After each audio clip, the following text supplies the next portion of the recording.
Round one now, less than 2 weeks away, and we're just about to start the 9th and final AFL pre-season practice match of this 2022 pre-season. And what a lineup and what a day and what an occasion we have as well. It's Geelong and Richmond, two very successful clubs in the past decade going head-to-head, and we're thrilled to bring you the coverage here on KO Sports Live from GMHBA Stadium. Hello and welcome to the broadcast. Ben Waterworth with you alongside former Docker and Suns midfielder and Werribee coach and just general all-round star Michael Barlow. Hello, Mick. Benny, good to be back. Good to be back here at GMHBA Stadium. A big tunnel down there at one end with the construction work. So a spattering of people starting to work their way in, which should prove to be a very good game.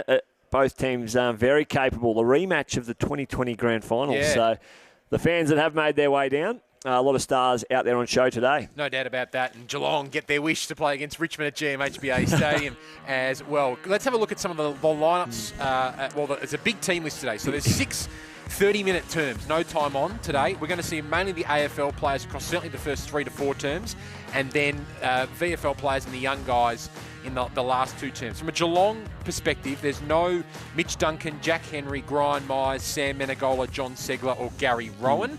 Toby Conway was one of their top draftees from last year. He didn't quite get up. He should play next week in the Amy Community Series. But overall, we're seeing a lot of the big guns for the Cats, Hawkins, Dangerfield, Selwood. So lots for those guys to play for today. Absolutely, Benny. If you're fit and available today, you'll get a run, whether it be 2 quarters, 3 quarters, 4 quarters. They'll all be on show today. Dustin Martin out there for Richmond, which is tremendous. We have a look at the team sheets here for Richmond. Similar story, isn't it? Fit and available, you are playing. How long you're playing for is unsure, but we'll also see a little bit of the unknown as well, with some VFL listed players getting opportunities at some stage as well. Yeah, so Dustin Martin's first game since round 18 last year against an opposition side. He obviously suffered that lacerated kidney in round 18 last year. Also, Ivan Soldo plays his first game in almost 18 months. I think Andrew McQualter, the assistant coach, said during the week that he's almost the forgotten man of this Richmond list as well, a premiership player himself. From a perspective of who's not playing for the Tigers,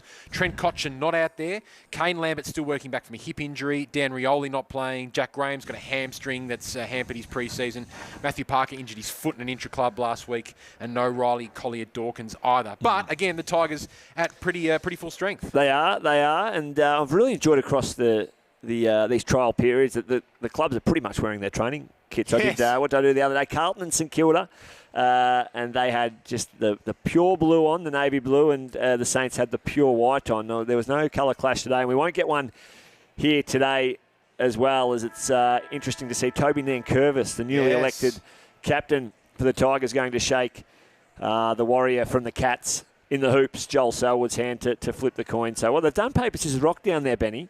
And it looks like Nankervis has won it and he's kicking to the demolished stand end. So, a very interesting start. No coin, maybe due to COVID, maybe due to under preparation. So everyone just finding their feet, even the organisers of the coin toss. Well, you walked, I don't know how you felt when you walked in here today, Mick, but there was just, AFLW's been back for a couple of weeks as well, which has been fantastic, and there was just a great vibe and sense walking in today. I know it's a practice game, but there's just this energy that men's footy back, and it's great. There was. I felt a bit rushed, to be honest. I was a little bit late to the party. I got the train down from Newport Station to South Geelong, and I was to the minute, and I didn't factor in the construction work, so I had to walk an extra kilometre around past the Premier Cricket game out the back on the turf. There was a colour clash out there, I'd guarantee you that. There's 2 navy blue sides playing. I'm not sure if it's Geelong first versus Geelong second. Geelong blue v Geelong white, was it? Maybe Geelong versus Caulfield or one of those sides. But anywho, there was a big lineup of people. So I think people are starting to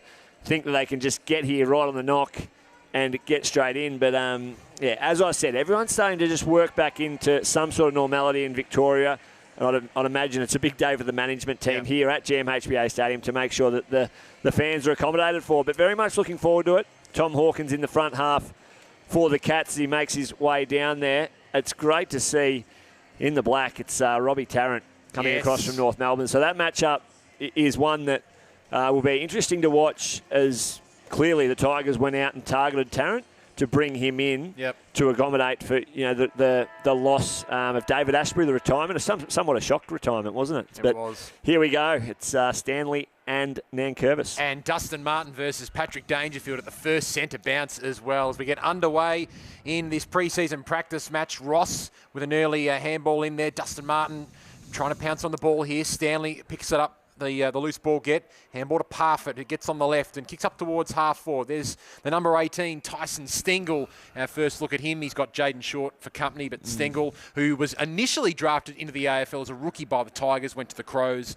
had some issues, obviously, that's been well documented off the field, and now he's in a Geelong jumper. He's got Jaden Short as well, and he's trying to take Jaden Short deep, which is a very good ploy because Jaden Short's run and pop off half-back, especially when he's high, very damaging. So the Cats coming off a season where they were just demolished by the Demons in that preliminary final, namely Max Gawn in one of the great individual finals performances. The Tigers surprisingly missing out on finals. All sort of flop for them in the final 2 months of that season, but I think when you talk to most pundits, Mick, and footy fans as well, I don't think they're expecting Richmond to go anywhere in terms of too far outside the top 8 for too long. That's exactly right. So, yeah, a fit and healthy Dustin Martin. They bring in Robbie Tarrant. Yeah, that core group of high-end talent is still there. So a return to the finals, a lot are predicting that is the case. The holding free kick in the ruck contest. It will go the way of, as Mick mentioned, the new co-captain of the Tigers, Toby Nankervis. Just the second Tasmanian full-time to take on the Richmond captaincy. The only other one was the great Royce Hart back in the early 60s, 70s.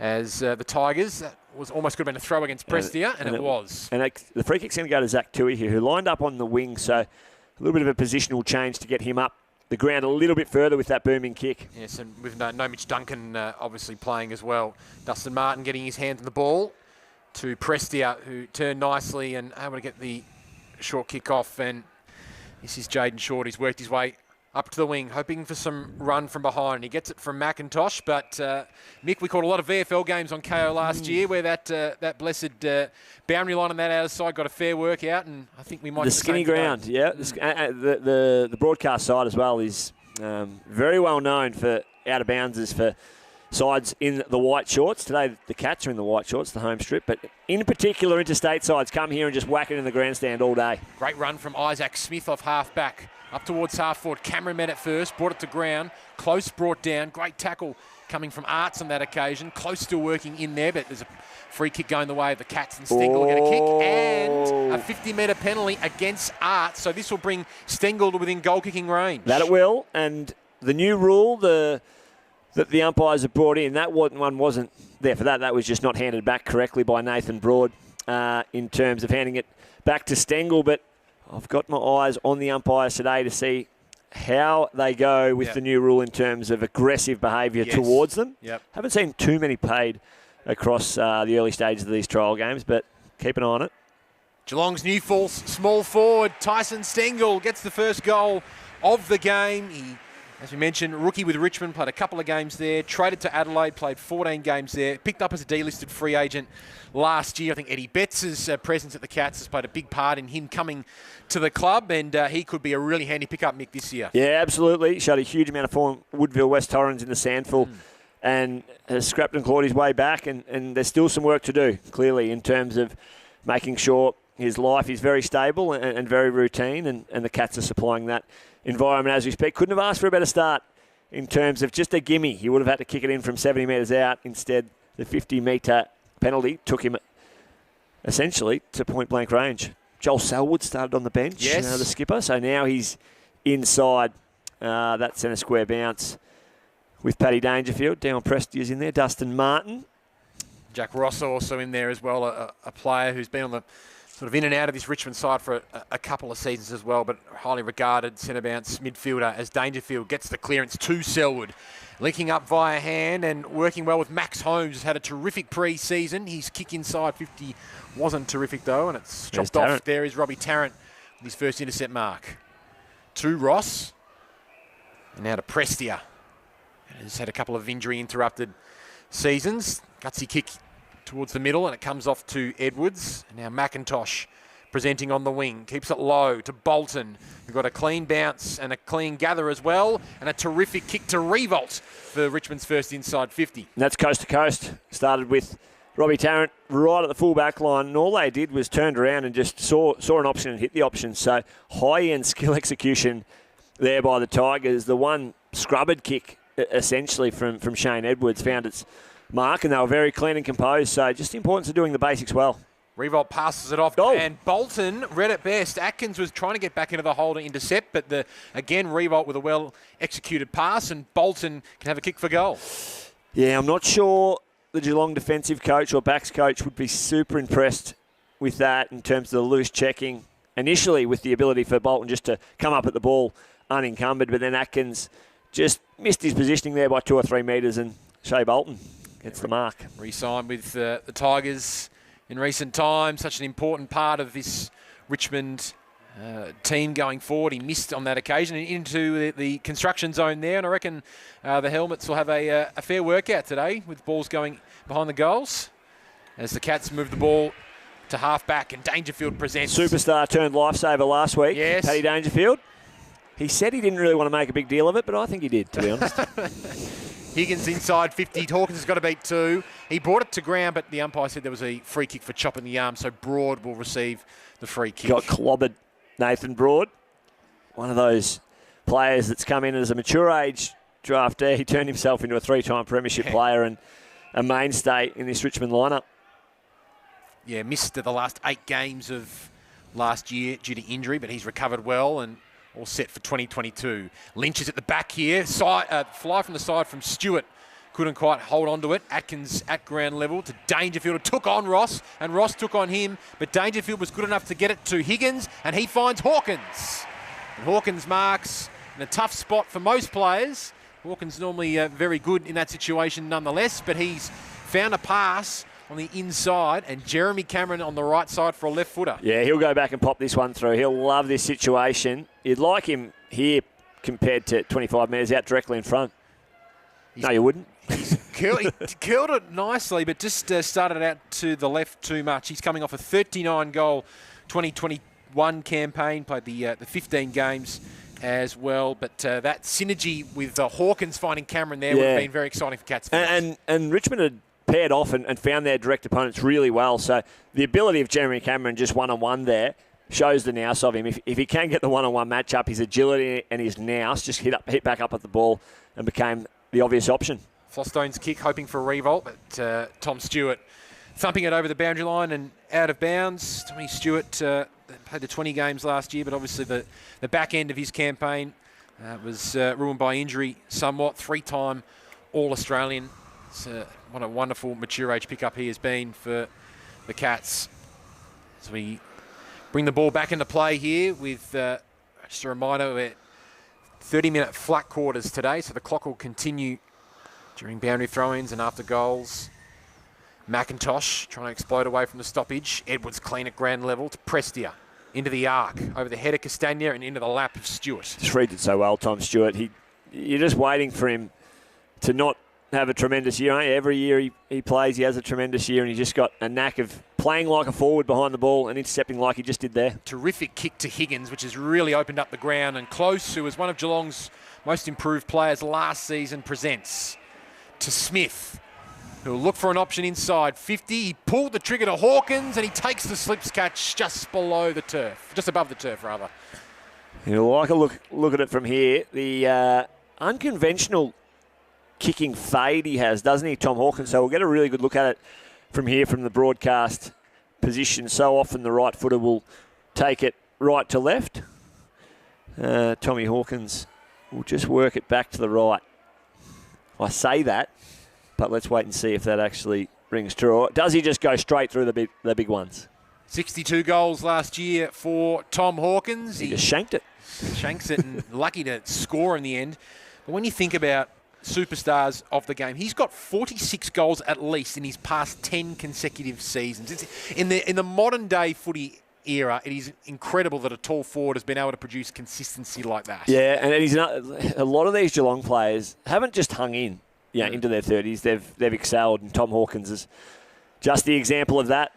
Yeah, personified by the fact that he's been in the All-Australian team the past 3 consecutive seasons. Zach Guthrie goes short. Nice hard ball win there and found Jeremy Cameron on the half-forward flank. Radagalia calling for it long, along with Hawkins. He pulls it short, though, Cameron. Evans presented. And the Tigers do well to work it out via hand. Presti out of Castagna, who's worked his way all the way up to half-back to present.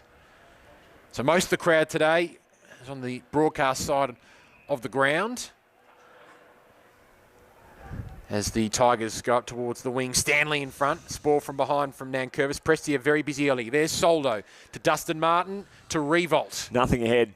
Only Bolton versus 4 or 5 of the men in hoops, so he just had to go back, take his time, and I think he's claiming he's going to have a shot at goal, which is a bit unrealistic for mine. He goes into the pocket to Lynch. Great body work. He had Stewart for company, but positioned himself beautifully, did Tom Lynch, and he can have a shot for goal. Yeah, great spread and work rate offensively there from the Tigers. That took on about 25 metres. He nearly called play on. But, as I said, Jack Riewoldt got it on the edge of the centre square, looking forward, and it was all blue and white hoops. So the ability of Jack Riewoldt to take a nice deep breath, pull right back off his mark, and allow the cavalry to arrive was brilliant. It's a bit of a surprise, I suppose, for people outside the Richmond walls to see a co-captaincy announcement recently with Toby Nankervis and Dylan Grimes. What an opportunity for the ruckman, the 3-time premiership ruckman, and he starts with a wonderful set shot kick and gives Richmond their first major. Yeah, great start by the skipper in terms of output. Yes, he's a ruckman, but he's popped forward and hit the scoreboard really early in the match. He's just had a bit of a power move against Dustin Martin. Took a mark at half back. Martin lingered for the handball receive, and I'd imagine 99%, nearly 100% of AFL players should be thinking, okay, Dustin Martin's around, I'm just going to give him the handball, especially if you're a big ruckman.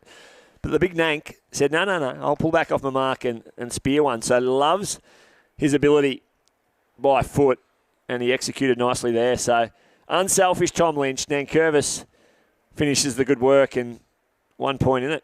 The Cats lead. And that's been a trademark of Tom Lynch over the past couple of seasons, is his ability to bring teammates into the game as well. Hasn't kicked the big bags of goals that he kicked in his first season with the Tigers or during his time at the Suns. He never passed it at the Suns, I can guarantee you that.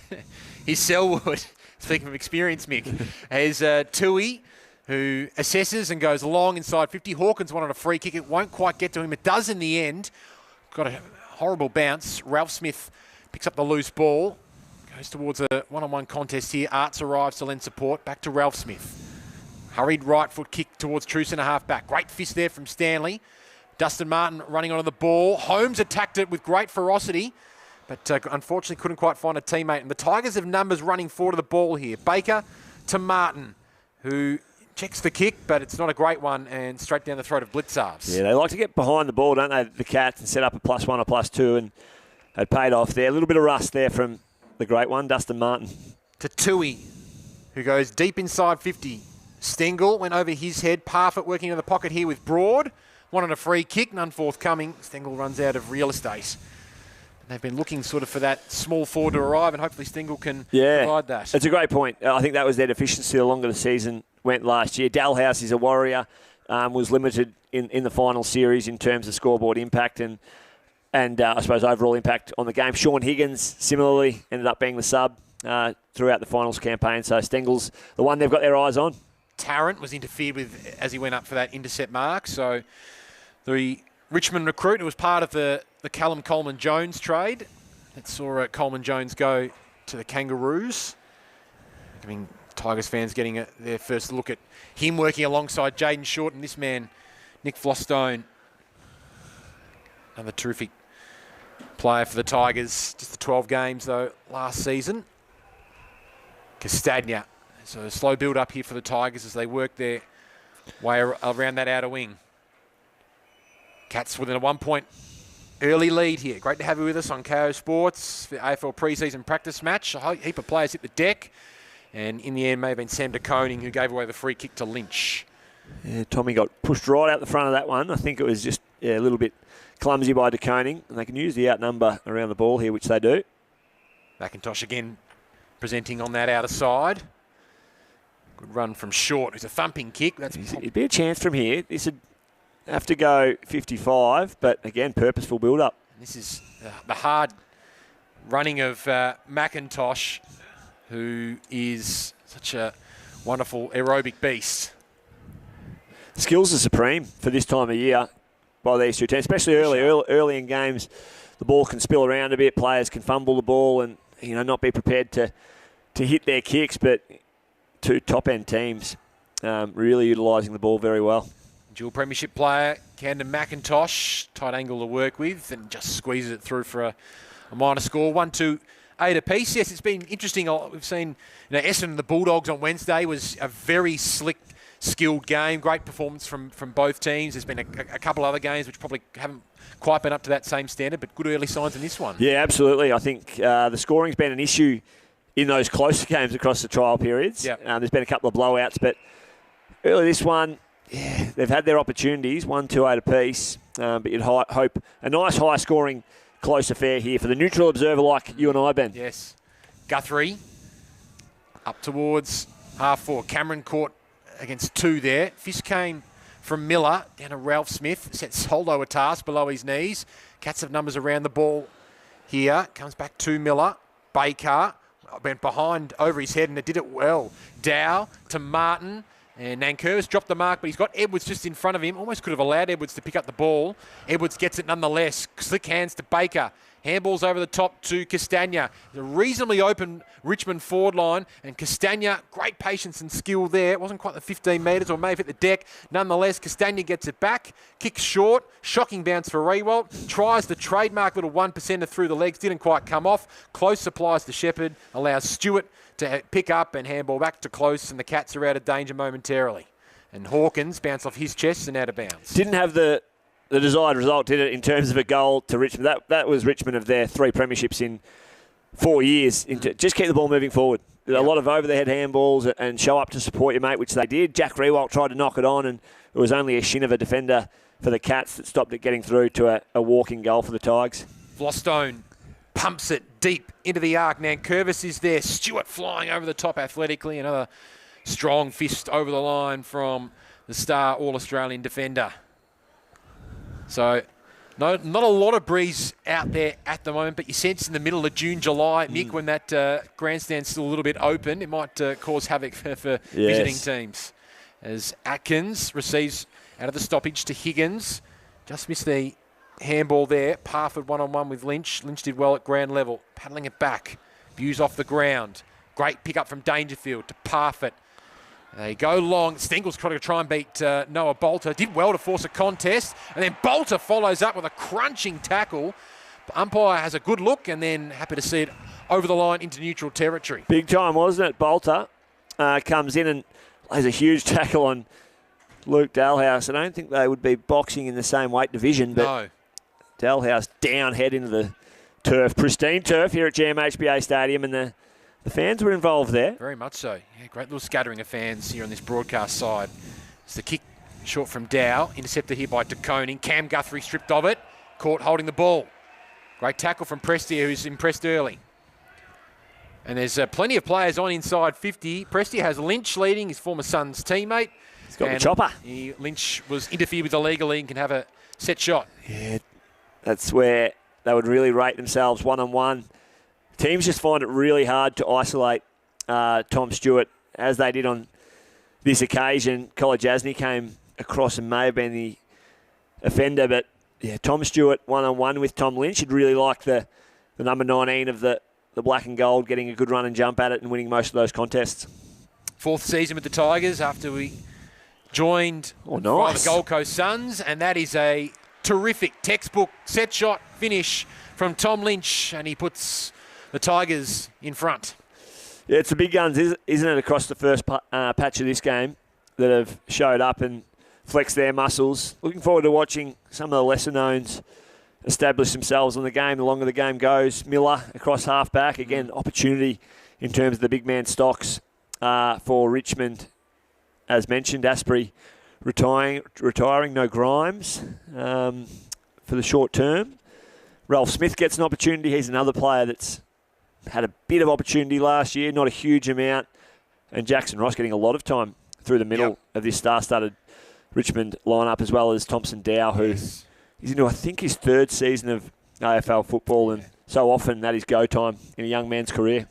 Pick 21 of the 2019 draft, Thompson Dow. He's lined up next to Dangerfield at the centre bounce, and it'll be Radaglia and Bolter to go up in the ruck. I can get the sense that Richmond are going to be happy to throw Bolter around the field a little bit this season, including in the forward line. I'm seeing him a bit in the ruck today as Dow gets a toe poke out of the middle. Bews fumbled. Bolter was tackled. Hands here from Riewoldt. Again paddles it forward to the advantage of Bolton, who just chips the kick beautifully into the path of Lynch, who's looking ominous early inside the arc. He has, hasn't he? And he's doing it in the air and then on the lead, and he set one up. So if he goes back and slots this one, he's played a major contribution in all 3 goals. Blitzarves is manning the mark on this occasion. Lynch has also momentarily had time on Sam de Koning. We'll talk about the sort of the Geelong key defensive setup in a moment, as Lynch has another look at the goals and splits the middle. He's got 2 goals in a minute, and the Tigers extend their lead. And with Lockie Henderson obviously retiring, Harry Taylor the year before as well, it's a very different looking Geelong defensive unit, and Sam de Koning's going to be the guy that looks like he's got the responsibility to step up. Yeah, that does. So Blitzarves, again, he's been the Mr. Fix-It for a long time for the Cats, but he'll play a major role in the back 6. De Koning, as mentioned. The smalls have got the job done for a long time. Stewart acts as that perfect hybrid that can play on small, can play on tall, but ideally float across and support. Zach Guthrie's one that, by all reports, has had a big summer, and I've got to avoid being cliche and saying stuff like that, actually. So that's a little clip for me. That's warning 1. But he's been around a long time, Zach Guthrie, and again, a great part of the club culturally and whatnot. But there's a big opportunity for him to establish himself in the back 6. Stanley athletically in the ruck down at Dangerfield. No one going into the direction where Dangerfield was handballing. So Bolter picks up and puts it into the space for Arts to work with. Another inside 50 for the Tigers. There is Zach Guthrie playing on Jack Riewoldt on that occasion, and Guthrie able to find the boundary line. He's grown the hair out a little bit. Zach Guthrie always gone with the shorter look, but he's maybe trying to emulate brother Cam a little bit. Yeah, I think that point that Zach Guthrie on Riewoldt's not a huge key forward by any stretch, but the limitations in terms of the bigs behind the ball for the hoops, it's a must-watch. Bolton to Baker and another one, Lynch. Tom. Terrific contested mark, crashes into the behind post as well. He's luckily straight up to his feet, but again, the gun key forward. I think they should keep him out for all 630s today. He might kick 20. It's certainly looking like there was going to be some big goal kickers in the Hawthorn-Collingwood game yesterday as that game progressed into the 6th period. Lynch on the left, misses on that occasion. That would have been 3 consecutive goals for the big man. The Tigers, though, nonetheless lead by 13. So early headache, if there is such thing as a headache in this. They also got rid of Nathan Kruger, who was a promising young key back. He's gone to Collingwood. Might have had a run around yesterday in Morwell, but he seemed the likely one to come back in come in after a few years in their program. Would have given them some big defensive depth, no doubt. Great extraction there from Dow. Prestia into the middle. Big ball to be won here, and it's won by Bews. He's got a pretty open forward line ahead of him now. Selwood streaming into space as well. He's got Close running to his left. He goes to Dangerfield on his right, and Dangerfield does the team thing and hits up Radaglia, who will now go back and kick at goal. Yeah, exposed them on the outside there, did the Cats. They used the width of the skinny ground. All of the Richmond players got drawn to the contest. And a high up and under, intercept by Bews from half back, and they just used the open side really well. I think Paddy Dangerfield may have had a few thoughts about just having a go at the big ones and then thought, right, we'll bring Asava into the game. Maybe he shouldn't next time. He misses Radaglia. It's a huge year for Asava Radaglia. Pick 43 in the 2016 draft, 55 games and 38 goals to his name. He just hasn't quite, fully grabbed that opportunity yet. Oh! Pieces, a big tackle there from Parfitt, so and Bolter not happy at all. That's that one, and the replay might tell a little bit of a story here. Okay. In the end, we'll look at that in a tick as the Cats get the free kick, and Atkins gets to Isaac Smith, who's having a look inside 50, and you can see it's a pretty congested forward arc at that. Radaglia wants it long. It's going towards Cameron in the pocket, and that's a terrific, courageous mark in the end from Jeremy Cameron. I reckon he's come back into McIntosh's ankle, who gets up pretty gingerly, and he's going to trudge his way off. I don't think that'll be too serious, but have a look at this swinging tackle by Parfitt. I'm thinking that's a bit of a howler from the umpire in terms of what the rules are. The legs lifted. Again, people will be watching at home and say toughen up, but the rules are there in terms of once the ball's been dispossessed, the tackle's got to stop. So, don't want to be too controversial about it, but I think the umpire may have got that one wrong. In the meantime, Cameron has a kick it at goal and misses to the right. It's always a set play there, Ben, into the pocket so often for the Cats, the held play. Despite the world being back there for the Tigers, the ability for a key forward to work with some smalls and then lead up, so often it's Hawkins. On that occasion, it was Cameron. Dow's been very prominent early. Got a nice handball out there. Martin wrapped up by blitz arbs, and they forced a turnover, the Cats. Dangerfield, great, don't argue. To close, to Selwood, back to close, to Zach Guthrie. Just the handball was lingered a bit behind him. Back to Parfitt, looking promising early, Brandon Parfitt. Inside 50, Stengle brings it to ground level, crumbs it, snaps it, and hits the post. Well, that whets the appetite for Cats fans, absolutely. His ability to just compete in the air, brilliant. Bring it to ground and then cat on a hot tin roof type of stuff. Got down, picked up the footy and had a nice bit of purchase on it and luckily just whacked into the timber. 6 scoring shots apiece as we tick down towards the end of this first period. Tigers 3-3, Geelong 1-5. Here's Jack Ross. 29 games in his AFL career so far. Big thumping kick towards half forward. Stewart in position A. De Koning over the back. Also there was Nankervis. De Koning won it. Couldn't quite find a teammate cleanly, and the ball just goes over the line. And a little bit of connection there again. De Koning, young player coming into this back six. It's been established for some time. You'd imagine the Lockie Henderson, Harry Taylor in years gone past would just seal out their opponent instead of launching for it whilst Tom Stewart's elevated in the air. So that'll just come with time. So a very important few weeks for that back six to build some chemistry. Martin tackled by Dangerfield. Pretty good when a couple of weeks out from round one, we get to see those two going head to head. We see Selwood and Dangerfield going at it here. Parfitt and Bolton, two of the promising young midfielders of the AFL competition. As Short receives and then kicks it long into the arc. Thumped away there from Bolter, who's moved forward. De Koning paddling it back. Tuohy and Blitzers both didn't go for the ball. Doesn't matter too much in the end. Atkins was taken high and can get the free kick and turn it over to Soldo, who can have a shot for goal. The old one-stepper. Tommy Atkins just dusting off some rust from a long off-season. So, right idea. That's their style. Chip, use it by foot. Got the high one, but then just the one-step kick. Hunched right over. And not a desired result. The big man might go back and join his ruck teammate on the majors list. Good looking kick from Ivan Soldo. A nice little confidence booster for the ruck. His last game was in the AFL was back in round 17, 2020 against Geelong. But he's only 25 years of age. He's 204 centimetres, a premiership player. He, as Andrew McQualter said, he's the forgotten man of this Richmond list. He is, and the 1-2 punch in the ruck with Big Nank, and they're splitting some time forward and in the middle. So, what's so often just some confidence, exudes these big guys when they're given opportunity. More so than I suppose the average player through the midfield or halfback or whatever those positions may be. That the ruckmen, so often come into their career undersized, underdeveloped, and have to fight fire with fire. And it's a waiting game. The Aaron Sandiland situation took 23, 24 years of age before he really established himself. Max Gawn, well documented, 23, 24 before his career really got the lights under it. Back in the middle, Stanley and Nankervis. Great hands from Cam Guthrie. Great acceleration from Dangerfield. Inside 50, Stengle. He's been dangerous. He really has. Looked lively for the Cats early as the delisted free agent. And this will give us an understanding of how that confidence is going. I don't think he lacks it.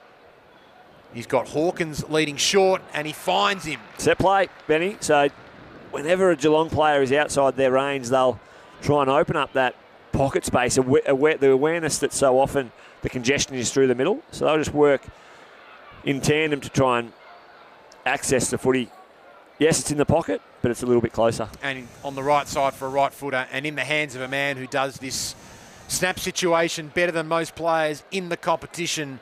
Tom Hawkins round the body, misses. So that's the Cats' 6th minus score of the game. They're 1-6-12. And as the siren sounds to end this first period, Richmond lead this one by 15 points. Tyson Stengle kicked the first goal of the game, then Richmond piled on 4 goals on the trot, and some promising signs for the Tigers, particularly Tom Lynch. He has 2 early goals in this one. Great to have you with us. Second quarter action just moments away from GMHBA Stadium. It's the 9th and final AFL pre-season practice match of 2022, and it is the Tigers leading the Cats 4-3-27 to Geelong 1-6-12. Great to have you with us on KO Sports. Ben Waterworth with you alongside former star docker and goalkeeper Michael Barlow. The skills were really slick in that first quarter. The Tigers just able to make the most of their opportunities up forward. Yeah, absolutely they were. So the skills on both sides were tremendous, apart from in front of the big sticks for the Cats, wasn't it, in terms of 1 goal 6. Not a great return in terms of all of their opportunity that they did have. So the Tigers used it really well. You could tell they were a bit more purposeful with their build-up in terms of kick and take some ground and back their skills in by foot. So often they like to get the ball in motion, and they're happy with a scrappy game in terms of just forcing the ball forward with handball and knock-ons. But it was a fairly methodical build-up, because that's been the Cats' trademark for a long time in terms of owning the ball, owning possession, working it up nice and controlled, and then giving their big guys an opportunity inside forward 50. Hawkins has had a few looks at it, as well as Jeremy Cameron. So they have been the main I suppose, guys that have missed the opportunities in front of the big sticks, and the longer the game goes, you'd imagine they'd really straighten up their radars. And they've got, you can see Radicalea as well as Hawkins and Cameron heading inside forward 50 as well. And so Chris Scott really giving this this look up forward of Cameron, Radicalea and Hawkins a crack in this game. Radicalea coming out of the goal square to start. Joel Selwood starting forward for the Cats as well, giving some more opportunity to players like Parfitt, who played a fair bit of football through the midfield last year as well at Guthrie, and Dangerfield, some of the mainstays. Second term underway. Tigers will get the first clearance. Prestia to Martin, who's moving pretty well in his first game back. Prestia rushes a kick in towards that flank area, but it's thumped away from one of those players there and out of bounds in front of a really good sputtering of fans who've made their way into the ground today. Good to have some men's footy back as well. Great vibe around the ground as you walked into GMHBA Stadium on a Saturday afternoon. Stanley decisively down, just out of the reach of Bews, who's got a couple of issues now, but he handballs back, stolen there by Edwards, just couldn't quite find a teammate in that second pad on. The Cats can pounce out of defence. Parfitt and Higgins and Selwood all linking up via hand. Zach Guthrie goes short and hits up Dangerfield. He'll hit this, sees it and hits it. Great kick. And Selwood kept on running, and he wants to try and free up Zach Guthrie, and he does. And Parfitt's on over the top. They can have a good look at the goals here, but Dow arrived at the right time. Radicalea couldn't quite gather it cleanly on the first bounce there. Hawkins keeps it alive, trying to fit it towards Cameron. Whoa. Dow with an interesting kick, but it comes off perfectly, and Castagna can slow the tempo down for Richmond. It was a great chase and run down by Thompson Dow, but then he'd forgotten how to actually kick the ball. He threw it up like he was a beginner. Needed the manual to actually figure out what to do with the Sharon. Ross to Broad, to Prestia, back to Broad, that time via hand. Looping it over the top to Baker, who's been a wonderfully improved player over the past 2 to 3 years. That handball from Ross smothered by Stewart, who's playing with ample determination and presence out of defence so far. Stengle's had a good start. Kicks inboard to Parfitt, and they're moving the ball with plenty of purpose at the moment, the Cats. Smith goes long, hoping for Cameron and finding Cameron. Brilliant ball movement. Brilliant ball movement. Used the outer side really well. Stengle let up at the football as a high forward, turned really quickly, identified a spare cat. Didn't get used, but Bradley Close's ability to run the lane, broadcast side, if it wasn't going to be Cameron, it was going to be Bradley Close running into an open goal. He ran from half back and went as quickly as the football went. So good offensive spread. Not utilised that time, but the more he does that, the more opportunities he'll get. 2 behinds in the first quarter for Cameron, and he still can't get a goal on the board. So he's now got 0 goals, 3. He's done some great work on social media across the off-season. Jeremy Cameron, the outdoor athlete, I think he goes by. Here's an away player kicking it out on the full, first one of the day. Might be the first of many as well. We've got 6 periods of, remember, to take in today on KO Sports as Higgins goes long inside 50. There's 3 Tigers going up there. Broad able to take it cleanly, handballing it off to Miller. And a beautiful kick out of defence. Well done by Cam Guthrie to force it to ground, but Baker good enough to pick it up cleanly. To Prestia. Down to Martin, who had 3 Cats closing on him. And now Dangerfield pounces on the left. Missed Jeremy Cameron, just mistimed or misread where the ball was going to go after the contest. Still alive though. That ball out of bounds. It wasn't according to the boundary umpire. Right to the top of the goal square. Miller brings it to ground. Hawkins was there as well. Broad. Dustin Martin. Handball there along the turf. Ralph Smith. Prestia. Free kick. Might go back here to the Tigers. It may have been Prestia was dealt with after he disposed of the ball. Yeah, the closing speed of the Geelong players. I think there was 6. They just surrounded Dustin Martin as soon as that handball had a bit of leverage and closed him down, forcing the turnover. Great mark on the lead there from Nankervis in front of Stanley. This time he gives it to him. Straight away to Martin. And in the end, Riewoldt let Blitzers go up uncontested. Stewart applied the tackle on Lynch. Then another tackle, no free kick paid.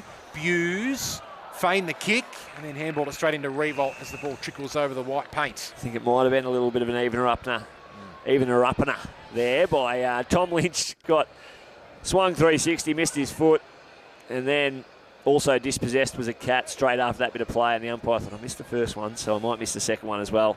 Results in a throw-in. Stanley, good body work to Higgins. Along the wing, Radicalea sported away there from Miller, and Dangerfield having a lot of the footy today. Kicks towards Cameron. Grabbed it clean on the half volley, wrapped up immediately. Dangerfield, great hand pass over the top to Close, who goes deep inside 50. Stengle again, presents and marks. It's falling in his lap a little bit today, Tyson Stengle, not without hard work rate and the ability to work up and down the ground. That was just a shank kick inside forward 50, and Stengle was actually out of position. His direct opponent, maybe I'm a bit harsh on Bradley Close there, he got a fairly good purchase on it and kicked it to the fat side. Felt like Nathan Broad had a really good position on Stengle. The ball had some elevation, but it was perfectly executed. Whether it was by design or not, we'll give Bradley Close the benefit of the doubt that it was. He gave him the sand for last year. 44 goals from his 19 games, earning him a second chance at AFL level. And he has got the yips as well. The Cats, 1 goal 8. Who are they paying down there to execute the goal kicking? No, maybe we should be paying you, Mick. No. Well, not my bread and butter at all. I don't have many skill sets to really maximise, but goal kicking's right down the order. Now Josh Jenkins, he was always a pretty handy kick in front of goal. He only ever used to kick him from 3 metres out. That's true. He's doing some ruck coaching. Saw him actually at quarter time working with Asava Radicalea. That long kick before from Richmond came from Josh Gibcus, who was their top pick in last year's draft. Good to see him getting a run really early in this game. Riewoldt handball over the top to Bolter, hoping for Bolton. Couldn't quite find it cleanly. Bews off the ground. Zach Guthrie, just looks like he's bulked up a little bit, Zach Guthrie, over the summer. The Cats able to get it away here. Selwood into the middle of the ground. Broad drops the mark. Stengle again involved. Inside 50 to Cameron on the searching lead. Was he pushed? Umpire said play on. Cats pounce though nonetheless. Holmes towards Hawkins, going back with the flight. Couldn't take the mark. Dangerfield crumbs. There's a holding free kick going the way of Hawkins.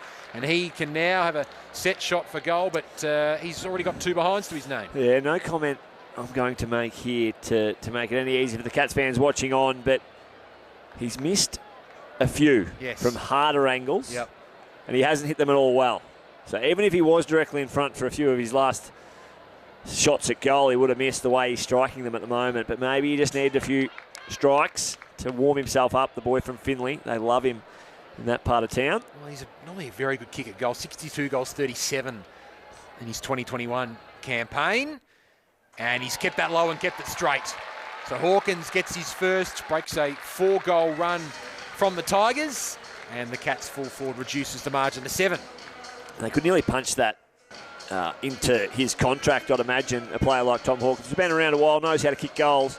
The goal-kicking coach could very well be Tom Hawkins. Hasn't practiced what he's been preaching early today, but that one is a good finish. And yeah, they've dominated the possession battle and inside their front half battle this quarter have Geelong just, again, carrying on from that first period. They haven't been able to capitalise in front of goal, but the more you get to, the more opportunities you will get. So Hawkins has straightened up that radar now.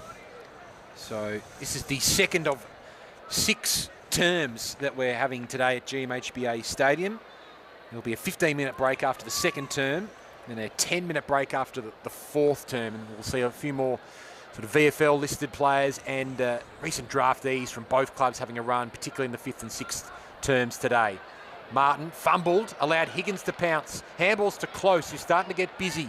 Goes behind to Parfitt, back to Higgins. Normally good on the run. The left foot from Higgins just sails over the head of Hawkins and through for a behind.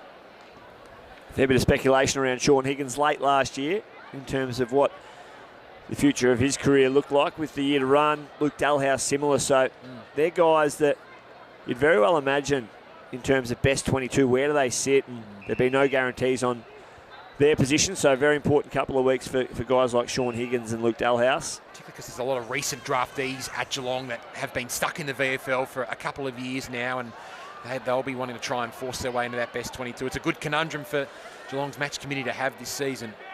There's Baker, his kick was smothered.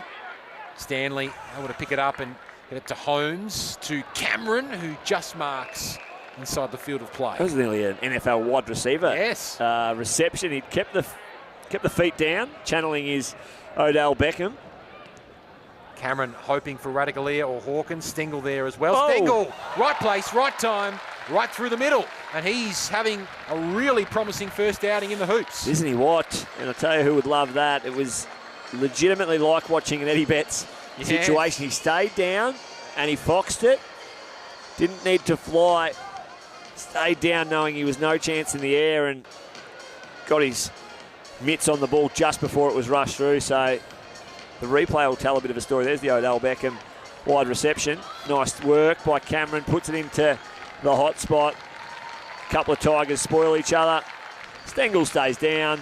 The karate kick through the big ones, and they bring it within. Well, they even it all up despite having an extra 5 scoring shots to their name. That's his second goal, and he came to the bench with to the applause of Cats fans in a practice game. They've got a new saviour. Yes. He's here. He's here to straighten them up inside forward 50 and take them from perennial grand finalists and preliminary finalists and high achievers to the promised land, according to the few thousand that are here today. He's fitted in with aplomb to the pace of this pre-season practice match with Tyson Stengle so far. Great start from him. He has a rest and a secondary ball up in the middle. Stanley and Soldo. Bad bounce of Prestia. Good one for Parfitt. Big tackle from Soldo on Parfitt. Holmes back to Stanley with a high kick. Good luck marking that. Speaking about NFL stuff there, that would have been worthy of a fair catch signal, I reckon, there, Mick, as the umpire blows the whistle. And it's going to be advantage paid here to the Tigers. Martin took it. And a spearing kick inside 50. Dropped by Riewoldt. He's got players on his outside. McIntosh was there, just out of his reach. Oh, that's a great kick. Yeah, on the outside of the right boot, finds Castagna. Now, I don't think you can give that enough credit for how he actually executed that. It wobbled off the boot, but it was fully intended to go to Castagna. As I have no idea what Castagna's doing here in terms of his setup. He's going to do one of those cheeky around the corners, I think. But he's taking all the time in the world. Now he decides to go back and give himself a good bit of run-up to execute the kick. But we'll get a look at the Camden McIntosh kick inside out pretty much to hit Castagna on the chest. It was an absolute ripper. Considering the direction that he was running in, it's beautifully executed. Can Castagna reward McIntosh's kick? He's off to the right and through for a minor score. Tigers get the lead back by it, but only by one behind. Spending a little bit more time up the ground. Castagna plays that high forward role, which can be a very tough role at AFL level. Started a couple of times up on the wing, which is going to expose him to more football. Stewart to Smith to Bews, who's not short of confidence, tucking the ball under the arm towards Dangerfield. And Radaglia coming from behind. Ross with the pick-up. Prestia under the pump here from Ralston. Oh. Big tackle from Holmes. Umpire calls for a ball up. Yeah, the tackling has been full of intensity in this game so far. Radaglia. Shark there by Martin. Towards half forward. Thumped away from Bolter. picked up by Bolton. Back to Bolter. Back to always to Bolton. Stewart comes through and intercepts and sends it towards a 2-on-1. Dangerfield and Vlostone. Two great warriors there. Miller picks up the crumbs to Ralph Smith to Arts. Oh, he didn't quite know that Evans was coming from the other side. Lovely feint, though, from Ross after receiving the handball. Bolton just out of his reach there. De Koning came through. Great shepherd from Stewart, but Bolton kept his footing in the end. Couldn't quite gather below his knees. Stewart to Bews on the left. Rushes it, but straight down the throat of Ralph Smith. You won't miss Ralph Smith, will you, with the locks? It's quite an incredible haircut. His kick just... Turns one possession into two doing that. Oh, yeah. Good for the statue. He's got it all down pat, Hugo Ralph Smith, and he's good with his second kick there to Ross, to Martin. Moving pretty well, Dustin Martin. Free as a bird is Castagna. They've got free players out everywhere here, the Tigers. And the kick was towards a 2-on-1, and somehow Stewart's come up with it. Tigers, though, through Edwards. Kick was smothered. Umpire's paying a free kick here. May have non-controlling umpire may have picked that one up, and Soldo can have a crack at his second. He might have even paid a high fend in the end. It was absolutely holding the ball, so I think they've missed one there.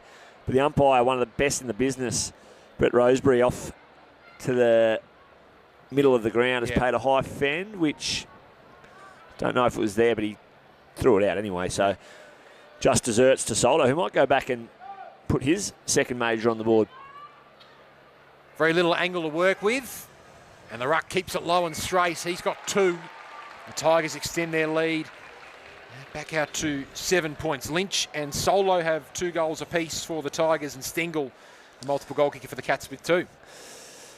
They're going well. They've combined for 3 of their 5 goals, and Tom Lynch has kicked the other 5, so the big boy's getting it done in the forward 50. Nankervis being the other goal for kicker. The Tigers, yes, and Nankervis sharing it. He wanders down to be the nominated player in the 10-yard square opposed to De Koning. So it's loosened up a little bit in terms of scoring this quarter, but the skills are still there for everyone to see. The longer this goes, 6 30-minute periods, you'd imagine we're going to see 40 to 45 players shuffled through the 6 periods. The fatigue will set in. The later, I suppose, this goes into this period and into the next period, and a fresh batch will appear after the 3rd period. Radagalair favoured by the bounce, but couldn't find a teammate. Martin with another clearance, arches the back, accelerates away, takes a bounce, thumps it inside 50 to Lynch. Trademark Dustin Martin out of the guts, and Lynch with another mark inside the arc. He's got this in him, Tom. He can whack it a long way. Very unselfish, though, as we've alluded to in the call. And this whole Richmond side is, I think it's a real part of their culture to bring others into the game, celebrate others' successes. As that rapturous applause you hear is Dustin Martin making his way to the boundary line. Good sprinkling of Richmond fans in the house. Whack Martin that. From 50, flushes it, nails it. Lynch has 3. Terrific kick from Tom Lynch, who missed the intra club last week with a little bit of a hamstring tightness, but he's showing no signs of any kind of injury scare at the moment. He's got 3 of Richmond's 6. Yeah, again, one of the big boys getting it done. So key forwards kick 3. The rucks have kicked 3 between them. Dustin Martin just, and it's not like he's dusted off a couple of rookies. He's dusted off Dangerfield. He's dusted off Cam Guthrie. And then he's found the lead of Tom Lynch. So Mark Blitzarve's directly opposed there to Tom Lynch. I don't think he could have done much about that. And Tommy, that's a very nice execution from beyond the arc. So you reckon he never gave it off to his teammates at the Gold Coast Suns? I was probably a little bit harsh on Tom. A very team-orientated person and player, and a very good man. Got really big hands, as most key forwards does. If he's ever holding a pot of beer, he makes it look absolutely minuscule. Beautiful tap from Soldo to Ross, inside 50. Ball comes to ground. Edwards and Stewart. Edwards got boot to it and kicked the goal. Well, luck's a fortune there for Shane Edwards, but he made his own luck, kept the ball alive and socketed it through for Richmond's 3rd on the trot. Just didn't want to play the game, did it, the Sharon? The oval-shaped ball playing all sorts of tricks on Tom Stewart. A lonely place to be. Went at right angles, and it just didn't sit up. But, I think Tom Stewart will have a look at the tape and think he may have been able to get a little bit lower, get those fingers through the dirt, pick the footy up and be able to rush it through effectively. Just came up a little bit early and thought he may have had the Sharon to himself, but Shane Edwards opportunist operation, and that's the first goal for a small to medium player for the Tigers. So that's their goal, isn't it? They usually share the goal kicking around, and if it's not Castagna, it's one of the other smalls. Bolton, can pop up and kick a handful of goals. I remember Jack Graham all those years ago in the grand final kicking 3 goals as a small. So they've got a few different avenues to goal to the Tigers. Another great hit out there from Soldo, is having a great return game here. Dow couldn't quite accelerate away. There's a free kick going the way here of the Cats. So Holmes will accept it and go inside 50. And in the end, Cameron read it best than anyone else. Great kick as well from Max Holmes inside 50. And now Jeremy Cameron has a chance to break his goal drought. Could go back, Jeremy. And he's had, similar to Tom, he's had a couple of difficult looks from the pockets. He's had a relatively straightforward one from 45 degree angle. This is the easiest he's had. And he keeps it low and straight. Lovely from Jeremy Cameron. So he has got 1 goal 3 so far in this game, and gets one against the Grain. The Tigers had kicked 3 in a row, but Cameron able to get his first of the day. Yes, exactly right. So I think the Cats coaching box would be sitting up. Yes, they're down by 13 points, and these games, it's not a huge concern in terms of scoreboard and what's going on, unless you are on the end of one of those hidings, which we've seen across the first patch of trial games. But the Cats should sit there pretty comfortably in their coaching box, knowing, right, we've had 2 extra scoring shots. We've had the ball in guys like Tom Hawkins, Jeremy Cameron's hands a lot of times. Tyson Stengle's shown a huge amount of zip. I think Bradley Close's game, forward and up on the wing, has also been fairly impressive. So they'd be as content, I would imagine, as the Richmond coaching box right now. Press here inside 50. There's a nice mark from Zach Guthrie, who intercepts and pulls the trigger with a kick into the middle, and it's set up Stanley here, and he combines with Higgins via hand. Stengle back on the ground, all the way up to half forward. Good ball movement this from the Cats. Stengle hoping for Hawkins.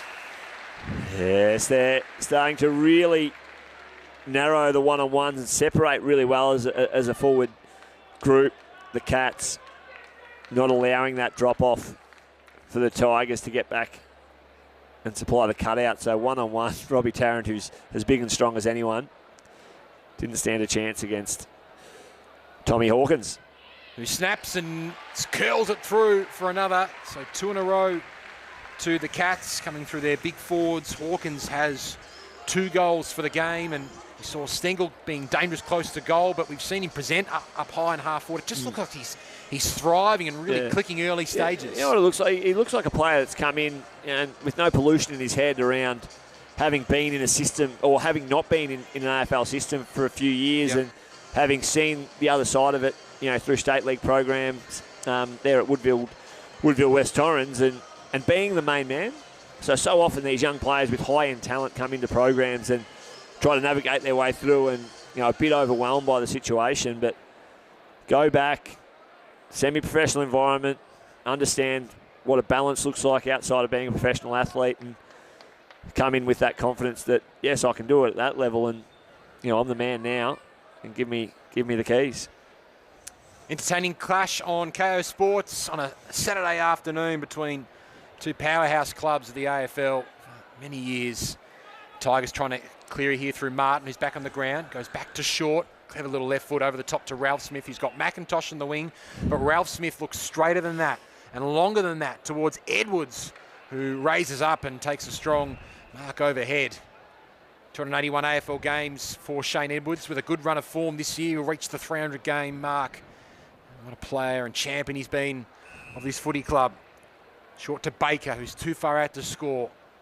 Soldo sitting in the square. He'll come from behind Soldo. He's at the back now as De Koning for Company. Evans, though, picking it up for Geelong to Atkins. Blitzarves runs into trouble. Just got a handball away. And Atkins snaps it around the body, but out of bounds on the full. Good pressure from the Tigers to force the Cats into a missed kick. And that's part of the Richmond DNA, isn't it, in the front half? Put the pressure on. No easy outs, as we saw there. Ralph Smith, high inside 50. Smith at the back has Stewart saved the day. And Close has worked all the way towards the back pocket here to present. Dangerfield screaming for it on the wing. Goes shorter than that to Cam Guthrie. There's nothing really ahead. Dangerfield is ahead one-on-one with Miller as the cavalry arrives now, but they may even look to double switch out here where they've got a few spare defenders. Have the Cats been a bit more aggressive in their ball movement today, Mick? Or Yep. Yeah, absolutely. There's been a little bit more overlap run and handball. Yep. I noticed a passenger play earlier in this quarter. It was run and handball. They ended up undoing themselves with an extra handball that had a bit of loft on it to Parfitt. But, yep, trying to even up that kick-to-handball ratio in terms of bringing more handball in, I think. It's just been a constant observation of Geelong's style in recent times. Their ability to maintain possession of the ball, but they have, certainly from this vantage point, looked to go through the middle a fair bit with their ball movement going forward today as the Cats go forward, this time through Atkins to Selwood. And Dangerfield is able to mark, tucked up in the pocket, but right side for a right footer. And Joel Selwood, who's coming to the bench now, has played a lot more on the outskirts today. So I think when the whips are cracking, he's going to be still required a fair bit through the middle of the ground, but that high half forward, a little bit on the outside. That was a great kick by the skipper. That's not a great kick by the lifesaver. Yeah. Yes. Off 2 steps, Dangerfield's kick falls short and it trickles into the upright. And that's another behind for the Cats. And they now trail by an even 6 points as we have just over 6 minutes remaining in this second period. Great mark from Atkins. It's tough. Very tough player. Not a great kick. Over the head of Dangerfield, but pitches just before the boundary line. So an opportunity for the Cats to go to work inside their forward 50 at a stoppage where Tom Hawkins is usually at his best. So often those tough players do have the limitations coming out of Geelong VFL program some time ago. And I think Tommy Atkins had won his time over again a couple of times with ball in hand. It's going to be a free kick. And Hawkins is going to Geelong. and Hawkins is going to get it, I think. Yeah, it looks like Tom Hawkins, who went up in the ruck contest, so well known for his ability to grab the ball out of the ruck and snap a goal or put a teammate to advantage. He's now going to have a direct free kick and set shot. Kind of set a bit of a tone and a trend for key forwards to do some work inside 50 at stoppages. And now he's got a really good look at the goals from just a bit further than 30 metres out. Slide angle, right side for a right footer. The champion, Cass, hits the post again. He's had a few looks, hasn't he? He's getting an opportunity. That one was, again, that just being so big and strong. Tommy Hawkins just makes, in that forward 50 ruck contest, opposition rucks be very nervous, and in that occasion, through the free kick. Free kick for a push out there against Baker, going the way of Holmes. Chris Scott was interviewed on the ground prior to the game and pointed out that Max Holmes had a big pre-season. So look for him to potentially get a few more senior opportunities this year as Cameron raises up and takes a terrific mark. But there's a free kick, I think, before Cameron took the mark. It's going the way of the Tigers. Might be against Dangerfield for maybe an illegal seal. Go the way of Tarrant. Veteran Kangaroo joining the Tigers during the off-season. Touched off the boot, so play on call. Dow another touch. Castagna. Whoop. Riewoldt coming the other way with Blitzars, but Castagna there able to pick it up cleanly. And again, they go into the middle of the Cats. And Evans has marked in the middle of GMHBA Stadium. Lots of Tigers back, so Evans hoping for a big mark here from Cameron, who has 3 to beat. Arts at ground level. Tapped away there by Holmes. Tuohy got an unkind bounce. Ross picked it up cleanly at ground level, but straight down the throat of Stewart. Looks up and sees a lot of yellow and black jumpers inside his forward arc. Can he pinpoint a pass or hope that one of the big boys can take a grab? Cameron was there. Stengle crumbing. Was he held? Umpire said play on. Ross did well not to give away a free kick. Cameron got the kick out, and that's going to be paid. Parfitt is marked. He was in the right place at the right time. We've got a good look at this set shot from Brandon Parfitt on our KO Sports cameras.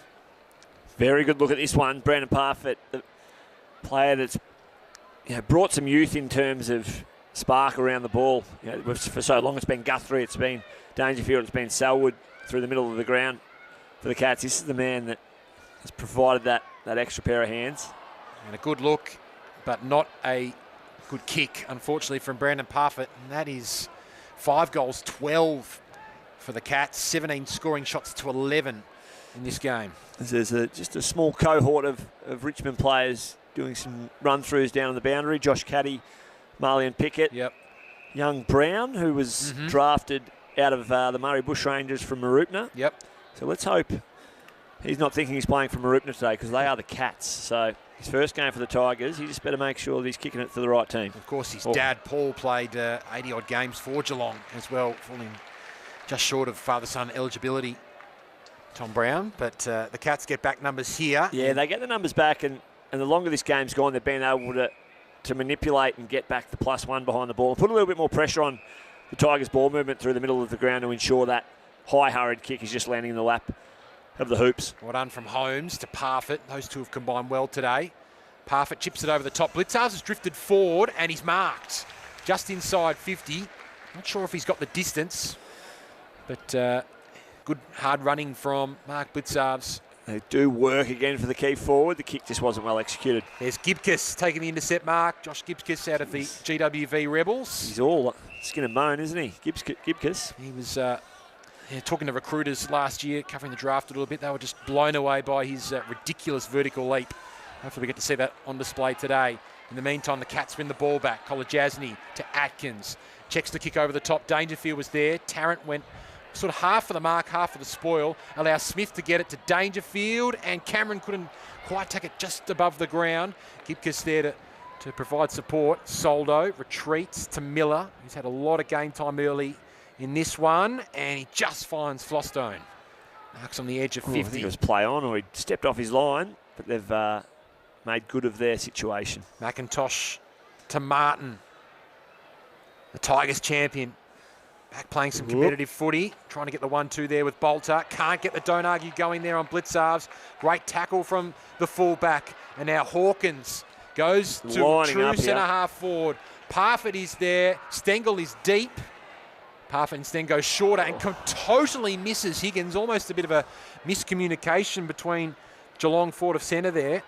Broad on the left. It was a poor kick, but Sean Higgins could have made it really easy and just held his ground, because there was no one anywhere near him. He came back up at the kicker, and probably if the kick had have executed, may have been not 15. So, again, just some teething issues at times as we hear the hooter for half-time, of which it's a close one. 4 points to the Tigers. 4 goals, 6 to Geelong in that quarter compared to Richmond's 3 goals, 1. They really could have gone ahead on the scoreboard, the Cats, but it is the Tigers, as Mick said, for us here in this pre-season practice match between Geelong and Richmond. The Cats have had ample scoring opportunities but haven't made it count, and the Tigers have. Hence, they lead 46-42. Ben Waterworth with you alongside former Sun and Dockers midfielder Michael Barlow. Mick, as we get set for the third period, this is kind of where the clubs start to put a few players in cotton wool. And we might see a couple of different players as this game pans out, although we see Dustin Martin lining up in the middle. But this is where kind of a bit of management comes in from a coaching perspective. Yeah, and I think gladly, from everyone's point of view, the sides are very similar to the first 2 periods. Yep. So there was a long, extended warm-up from a good chunk of Richmond depth AFL players and VFL players, one end and Geelong the other. So I think this third period may be the last for a few of them, but it's been a good little shootout to start. Radicalea and Nankervis begin the third period, and Radicalea gets the clearance to Narkle. He's one player that's having a fresh run, and Narkle sends it up towards half-forward. That is a great intercept mark from Ben Miller on Selwood there, who quickly gets it moving to Short, who goes towards a one-on-one, and Blitzarv's far too strong for Caddy. He's another fresh player for the Tigers to start this term. And the mark's been taken here by Tuohy to Stewart, providing great run in his return game here. Hoping for Cam Guthrie. Just out of his reach. Isaac Smith wrapping up Nankervis. Martin, quick hand pass to Broad. Tried the don't argue on Cam Guthrie. Prestia stripped of it. As a holding free kick, though, looks like Smith, that the tackle lingered, or he just didn't realise that his opponent didn't have possession of the ball. So Prestia can restart from half back. Great to have you with us on KO Sports, the 9th and final practice match of this round of practice matches. That's a wonderful mark leading up the ball there from Noah Bolter. He's got Vostone in the middle. Might switch it out a bit further. Gibcus was waiting for it. Vostone instead goes inside the arc. Baker met it first. Slipped the Atkins tackle. Got it to Edwards via hand.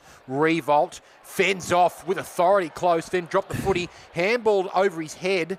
Good bounce for Bolton. Trapped beautifully there by Atkins. Allowed Stewart to regather it. Higgins might be hoping for the line. Instead, he keeps it in. Well played by the veteran to another veteran in Selwood. To another veteran in Dangerfields.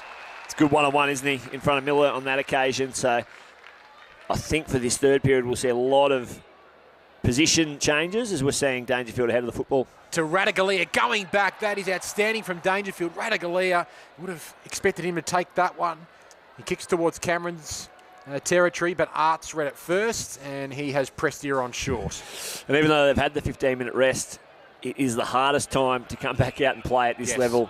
They've had that rest. They're sore and sorry and start to seize up a little bit after so long out of not playing that mistakes are starting to flow into this game. Just with Radaglia dropping that mark beforehand, for him to take that next step, it's a mark that he probably should hold. Yeah, absolutely. And he just went to his knees, didn't he? I felt like it's the old, when you're taking a catch in cricket, just keep yourself nice and stable and you give yourself the best opportunity.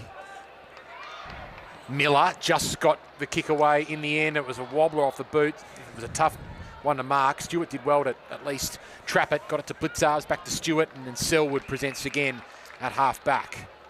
Higgins has Radaglia working in front of him. Nankervis in front. Wasn't a great kick for Radaglia that time. And even that little bit of passenger play, Selwood took the mark and they went really quickly by hand to Higgins. So potentially Chris Scott and his men, they're starting to think, okay, who are our really good ball users that we want to get their hands on the ball? Sean Higgins is one of those. Didn't use that one super well. Last year they just would have kicked it. So the Tigers now move the ball along that outer wing. And what a terrific mark going up with confidence there, Kolajasny. The ever-reliable Kolajasny. Kicked a goal last year. He did. His first career goal. I think it was a goal in the first minute of the game on this venue, which prompted wide applause as Narkle goes inside 50. There's Radaglia crashing the pack, and this time holding on to it. Plays on immediately, and Isaac Smith hits the post. Oh, goodness. How's he missed that? Well, you nearly thought it was going to be that easy that it actually became a possibility that he would miss.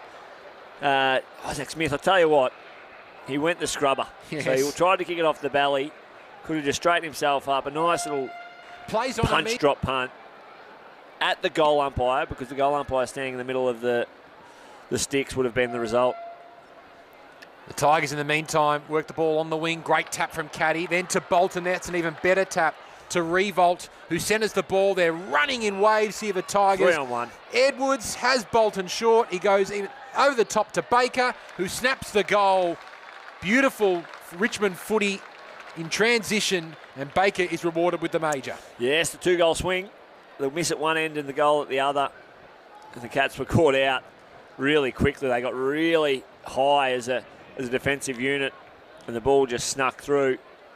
And in the end, it was take your pick. Edwards could have given it to Baker, could have handed it over to Bolton. In the end, Baker was the beneficiary, but here's the replay of the miss by Isaac Smith, who's tried to hook it around the corner from the top of the square. Richmond footy, Bolton punched it forward. Riewoldt, really unselfish, and the Bolton follow-up, he probably was the one that deserved it out of the two, Baker or Bolton, because Bolton had started the chain with a nice knock-on. I guarantee you, when they sit down for their review in the week, it won't be the resultant goal by Baker. It'll be the knock-on through the middle of the park that is made mention of. Yeah, great 1%ers shown there by various Richmond players, including Bolton, who's in this contest. Bews did well to get the ball to Parfitt, then the 1-2 worked well. Bews kicks it over the top towards Holmes, who has ample speed, and he's got some support here in Smith, who this time didn't go for goal. He went to Higgins instead. Clean gather from Higgins. Dangerfield, Selwood, Hawkins. Just keeps moving, doesn't he, Tom Hawkins? That was tremendous build-up. There was probably 5 or 6 possessions through the forward 50 where they couldn't get a good look at goals. Maybe Isaac Smith could have straightened up. He may have been a bit gun-shy. But Tom Hawkins just keeps moving. Just keeps moving. He's never on his heels. A great example for key forwards coming up through the ranks. Go and watch Tom Hawkins live. He moves. He's not always sprinting, but he's on his toes. He plays to the ball, and he gets opportunities like this. Wrong side for a right footer, but that hasn't been a hindrance for Tom Hawkins in the past. He's got 2 goals so far today. Yeah. Make it 3. Well executed from the champion Cash. And that's his 3rd of the day. The Cats get their 6th and reduce the margin to 3 points. It's a nice finish, Tommy. He's had a good look at him today. 6-13.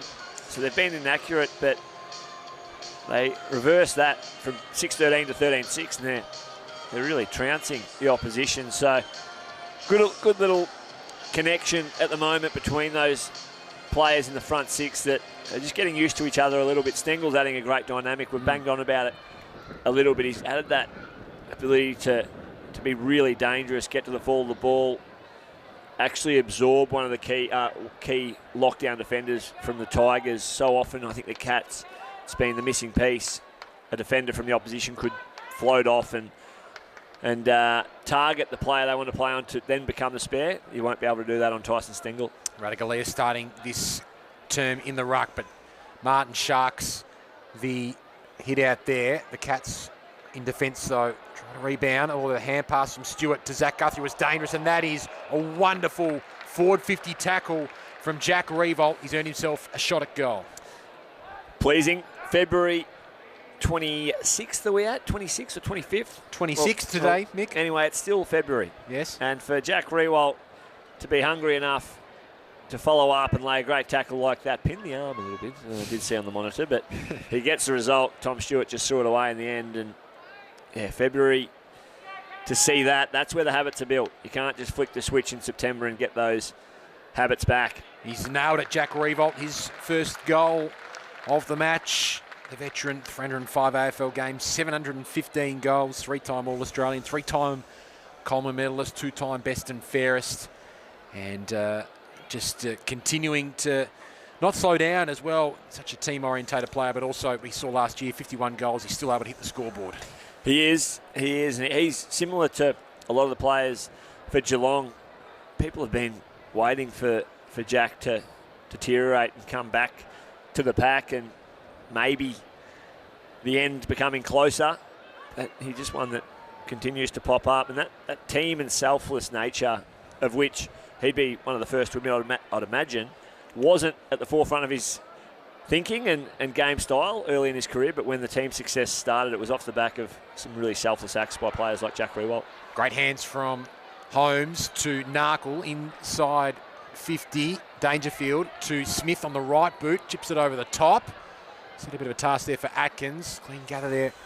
The Tigers coming through. Smith brought down by 2 Richmond defenders in Broad and Vostone. It's a 9-point differential. The crowd's really built up and taking up most of the broadcast, bottom of the broadcast stand wing here. There's Cameron, centres it. Tuohy as company now. Caddy, long hand pass back to Tarrant, who thumps it out of the defensive 50. Just over the head there of Arts. Clean there from Zach Guthrie to Smith to Tuohy. And he's got Narkle short and can have a look at the goals. In fact, it wasn't quite the 15 metres, so caught to play on now. And Zach Guthrie kicks to the hot spot in the end, but Van Soldo is standing in the hole. They've got the outnumber around the ball here, so they've got an opportunity just to work it methodically. There's Gibcus. He's getting busy, Josh Gibcus. Nice one-hander mark there from McIntosh.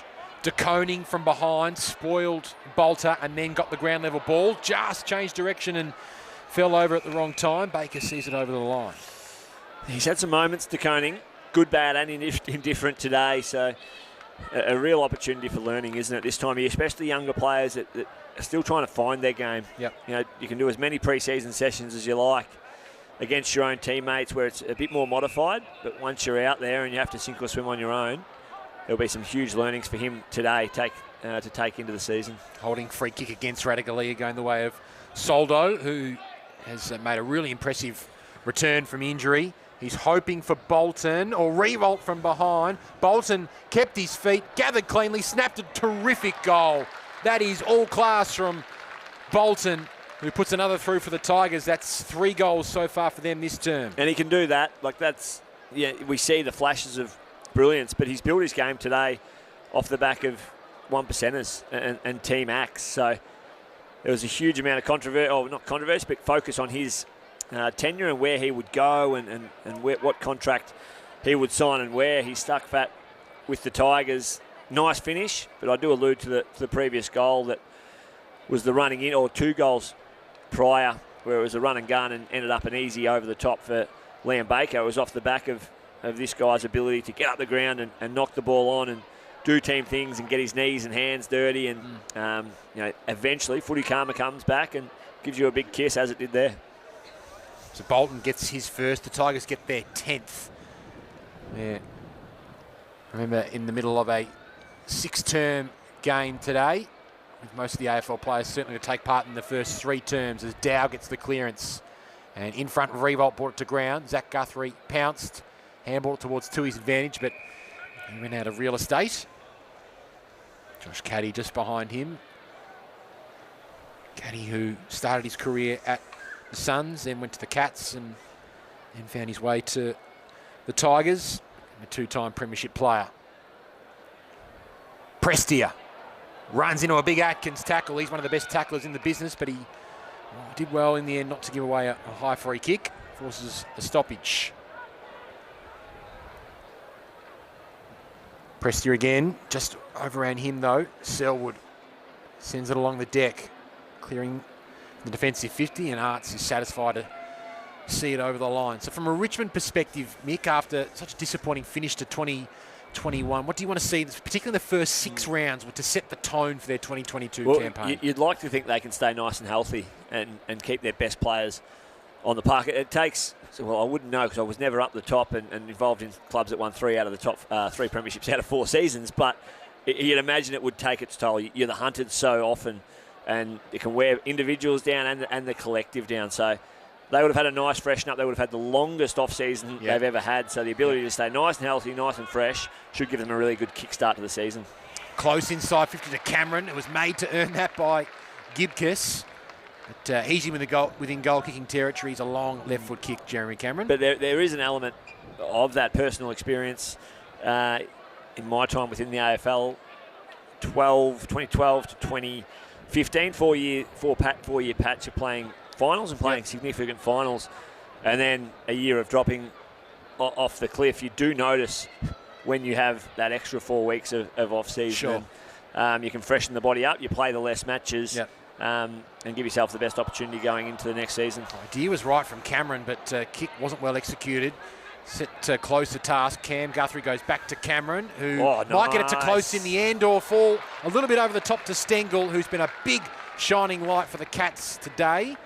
Just off-screen, Cameron just a little slow to get to his feet, but he's all right now, and Stengle can go back and kick for goal number 3. Yeah, really loose checking by the Tigers. If it wasn't going to be Stengle there, it was going to be Tuohy. It was going to be close.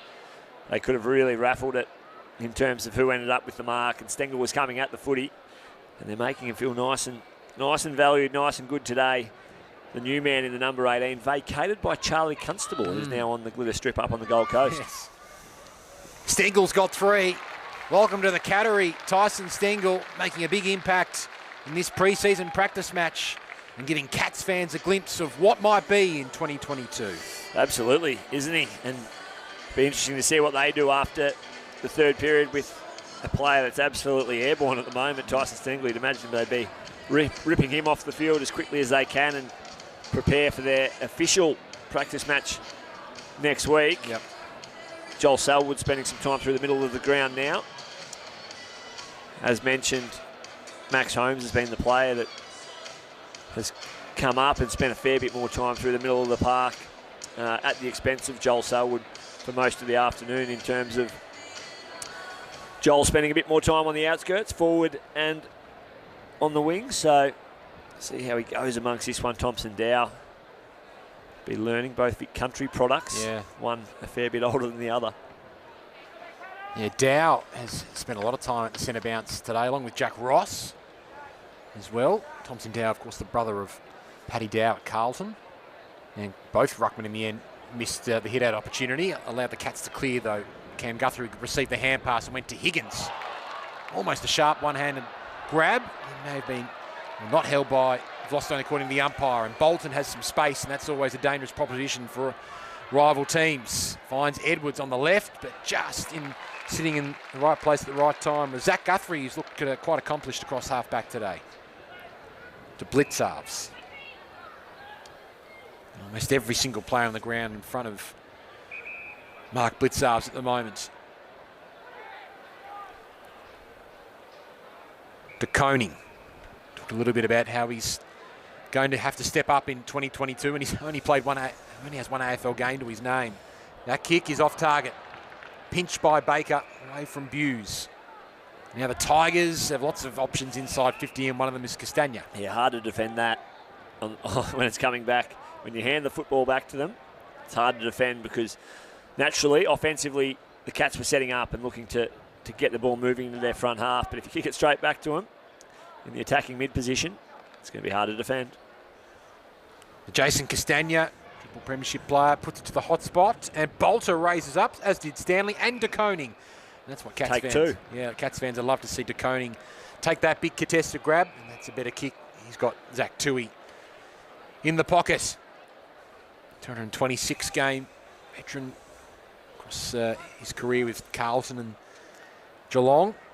Selwood is going to go up almost uncontested and take a mark overhead. Pulls the trigger with a kick into the middle. It's Narkle v Nankervis, and Nankervis was always winning that. He needed the 4 iron. He pulled out the pitching wedge there, Joel Selwood. Edwards couldn't quite gather it cleanly. And Smith will be happy with the boundary line there because Bolton was waiting to pounce and send it inside 50. He's not too happy either, Bolton, that kick wasn't to his advantage. Yes, it can be torturous as a high half forward when you actually get some space and a good look at it, and you get missed. Nankervis cleverly down to Prestia. He had Cam Guthrie right on his tail though. Pinched by Martin. The handball was hoping for either Dow or Prestia, and neither went at the ball. That allows the Cats to pounce here. Short v Parfitt. Short did really well, gathered it and got it to Martin, whose hands have been slick, but not on that occasion. Parfitt kicks it short, but there's plenty of Tigers back here in Tarrant. But great tackle from Evans to Cameron. Back towards Evans. Broad is there to save the day, though. The Cats are just pushing the Tigers back here. Can that forward pressure result in the goal? Tarrant tries to lock it in, and the Cats do force a stoppage 20 metres out from their goal. Yeah, they did really well there, the Cats, to not give away a free kick. Nathan Broad played for one. He dipped his shoulder and went to ground, and so easily, just a lack of concentration or technique can result in a free kick. So now they've got an opportunity, forward 50 stoppage. This is Tyler Sonzi, our first look at the second round draftee from last year, getting a handball away there for the Tigers. Bews comes through, lovely step from the defender, and he kicks towards goal and kicks it like a forward. Jed Bews, player of the day so far. Terrific finish from the defender. He's nearly had his head taken off in the process. Has Jed Bews nearly been decapitated? We'll pick up a nice replay of this finish in a second, but Jed Bews works his way down from half-back to get himself on the score sheet, shared by Jeremy Cameron. You won't hear that too often, Cameron providing Jed Bews with a goal. Took a bounce even, and it was all unintentional there by Dion Prestia, who's claiming it was touched off the boot, and I think there's a free kick. I've missed anything that's happened. It's going to be a free kick to Reece Stanley. Yeah, just in the meantime, it's going to be Stanley who's going to be receiving the free kick in the middle of the ground. In a really odd position as well. Yeah, forward, just like 10 metres forward of the centre circle. So nonetheless, the Tigers will slingshot here from their defence. Ross will go towards Baker on the outer side. Zach Guthrie going back. Great defensive fist from Zach Guthrie. He'll be looking to try and really cement his spot inside that Geelong best 22 this season.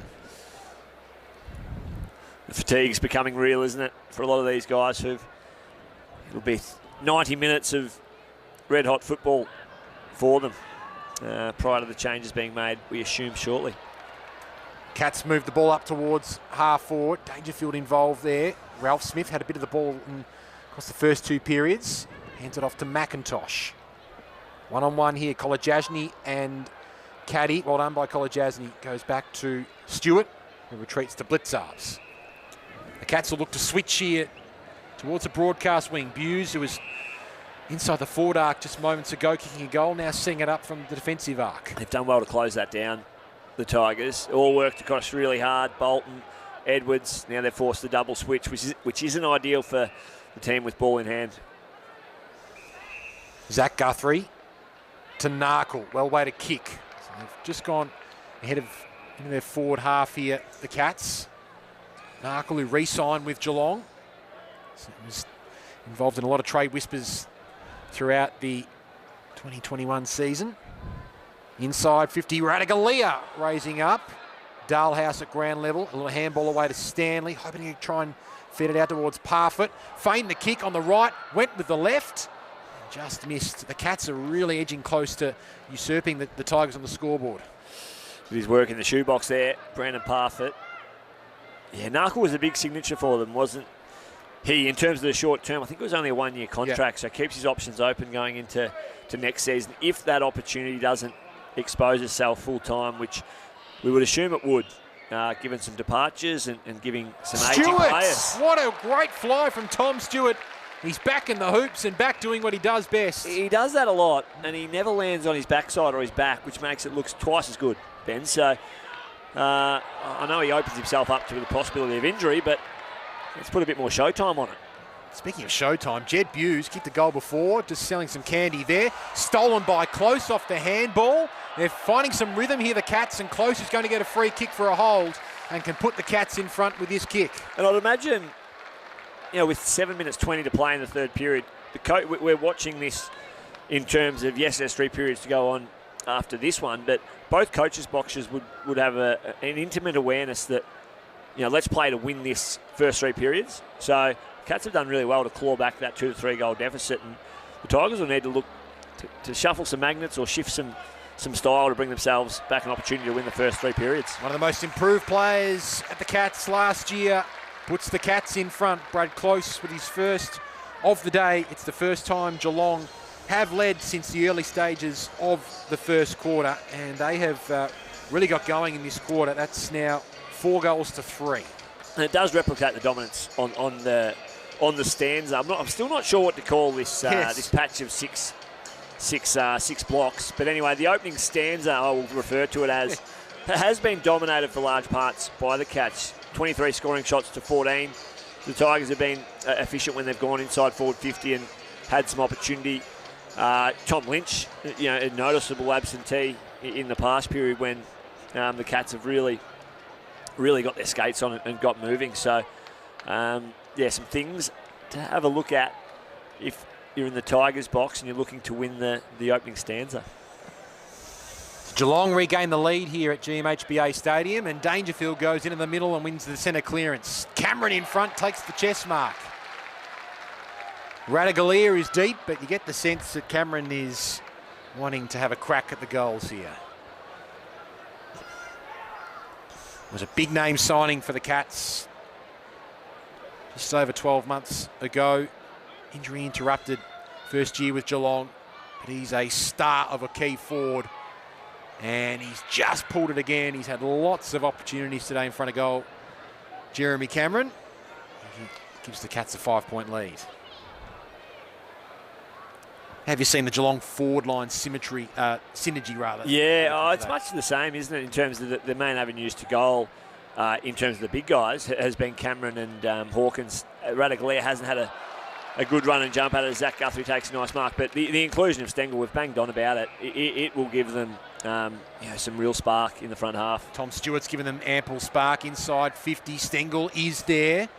He wants deliberate out of bounds. Umpire will say boundary throw. Yeah, umpire Finlay. He's been around the block a few times. He knows that would have been Ticky Touchwood. But the Stengle situation, I referred to it before in terms of he absorbs a defender rather than sides going to play the Cats and say, well, we can drop off player X, Y or Z. Yep. Right now he's got Jaden Short, so we haven't seen a huge amount of pop and bounce off half-back by Jaden Short, which is usually such a weapon for the Tigers. Smith to Close.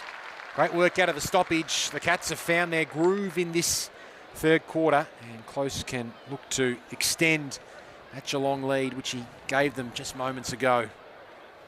15 goals, 10 last year. Brad Close played almost every game for the Cats, 23 games. In fact, rookie pick from 2019, but he's proving great value for Chris Scott and the Cats. His kick will just fall short. Radaglia was there, but sailed over his head. It's now 9 goals, 16 for Geelong, 25 scoring shots to 14. It's 3.5 to play. I'm really interested to see if they do try and take this on and try and win it, or whether it is, let's just get through this and tools down in terms of result to the side. And when do you claim victory as well? Yeah, I don't think it's one where we can fully circle up and yes, and get the Powerade. We should support the sponsors of the AFL. Here we go. Riewoldt gathers. Needs the right angle. Needs the off spinner. And doesn't get it. Just, got the flipper. Yeah, just straight on there. And that is gone down to the plumbing.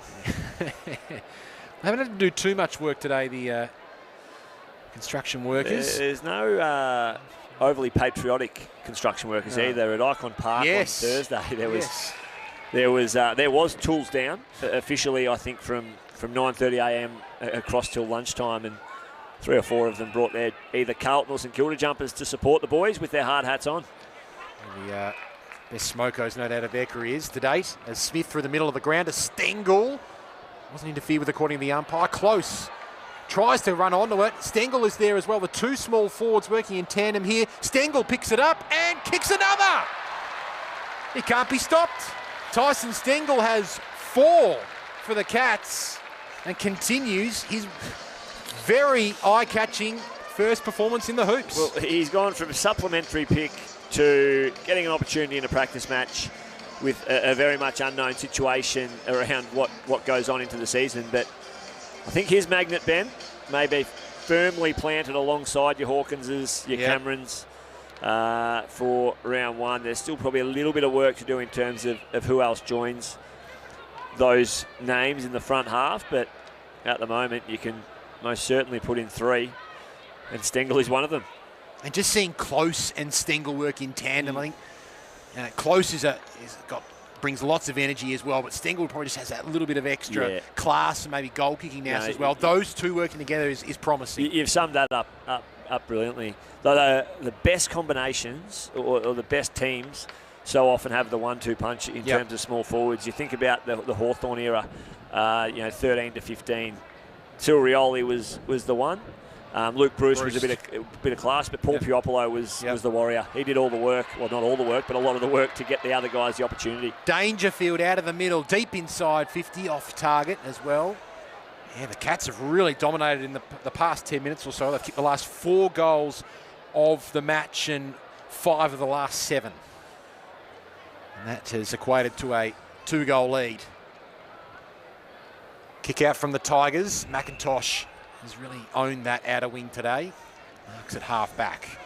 We're ticking to the final minute of this third period. Hope you're enjoying the call here on KO Sports. Great to bring it to you from GMHBA Stadium as Dangerfield forces his fellow number 35 Broad out of bounds. The tired boys at the moment. The legs are getting tired. The legs are getting really heavy, as shown by that kick, a lazy kick by Camden McIntosh, who I'd imagine the way those wingers play modern day, up and down, would have covered near on the most on the ground. So what's going to be really interesting as we tick towards the third break of the game is which players will take a rest, because we saw at Hawthorn Collingwood yesterday, a lot of players were taken out of the game at that moment. Might be a different situation for both coaches today. I anticipate, by the look of the warm-up after period 2 for the Tigers, I reckon a new group will nearly emerge from the rooms. Sonsi gets the clearance. Stewart up high, took a great mark earlier this term, as Bolton receives from Riewoldt. We've seen some terrific goals so far today, and on the siren, Bolton provides another. What an explosive third quarter from both teams. Real entertaining practice game on your KO Sports screens today. Bolton goals on the buzzer. Let's have a look at it as well. And he's reduced the margin to 6. He kicked a terrific goal earlier in that quarter. Handball from Riewoldt.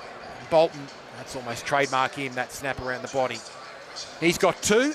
The Tigers have 11, but the Cats have a 6-point lead. We'll take a short break. Fourth period, not too far away from GMHBA Stadium, and we're just coming off a third turn that was electric, really.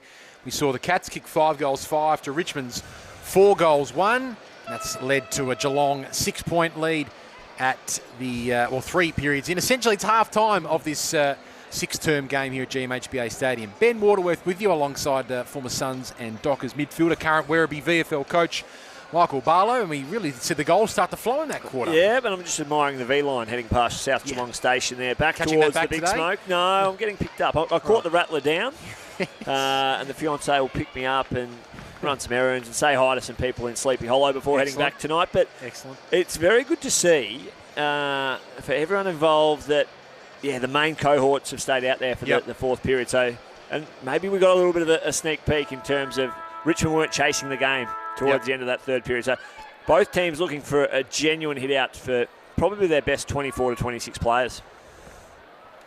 Fourth term underway. Martin and Dangerfield at that centre bounce. Soldo and Stanley going head-to-head in the ruck. Narkle applying the tackle on Arts to force a secondary stoppage. And we noticed a free kick, and we'll come back to discuss that. There was a free kick, and a very weird free kick from a centre square bounce in the third period, which we just want to dissect when we get a little bit of time. So Marley and Pickett's on the ground. He was involved in that handball chain there. Martin sent it up towards half forward. De Koning gave away a free kick as he tried to spoil that ball. Ooh. And must have been play on because De Koning really attacked on the smother. And Riewoldt was held. And he can go back and have a set shot free kick. He's already kicked one goal so far, Jack Riewoldt. And I know it's not the be-all and end-all, and he gets a lot of plaudits, Tom Stewart, but I think he's had a few kicked on him today. Right. And he's had a few one-on-one situations, and he's a little bit frustrated with umpire Finlay there in terms of the free kick. It'll be interesting to see the replay, but he's been exposed under a couple of high balls today, which is easier said than done to say, let's get Tom Stewart one-on-one because they manipulate it so well. But Jack Riewoldt, a chance to bring it back to an even ball game. And he does that, so we're all square at 77 apiece.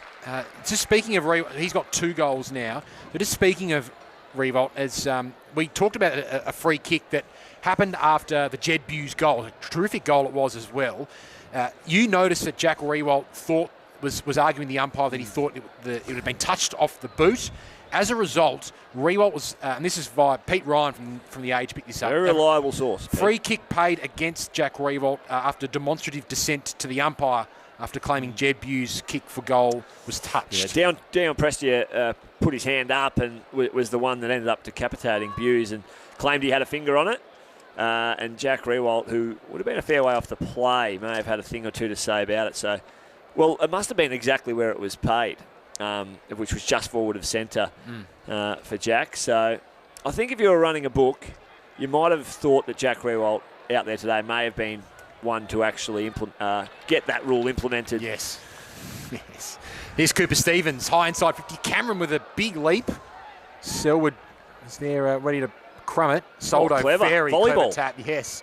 To Marley and Pickett. Here's Brown. Ross to Tom Brown, who's on the field, the first round draftee from last year. Look at the strength there of Martin to keep the flow of the Richmond ball movement flowing. Pickett's kick towards Stewart and Riewoldt. What can Stewart do on the ground against Riewoldt this time? He wins the ball and he can't quite find a teammate. Edwards paddles it along. Kolajasny put his head over the ball, but it's all Tigers around here. Handball comes out to McIntosh and Baker, and McIntosh goes over the top to Nankervis, and this is a good position for Nankervis, the natural left footer on his right side here.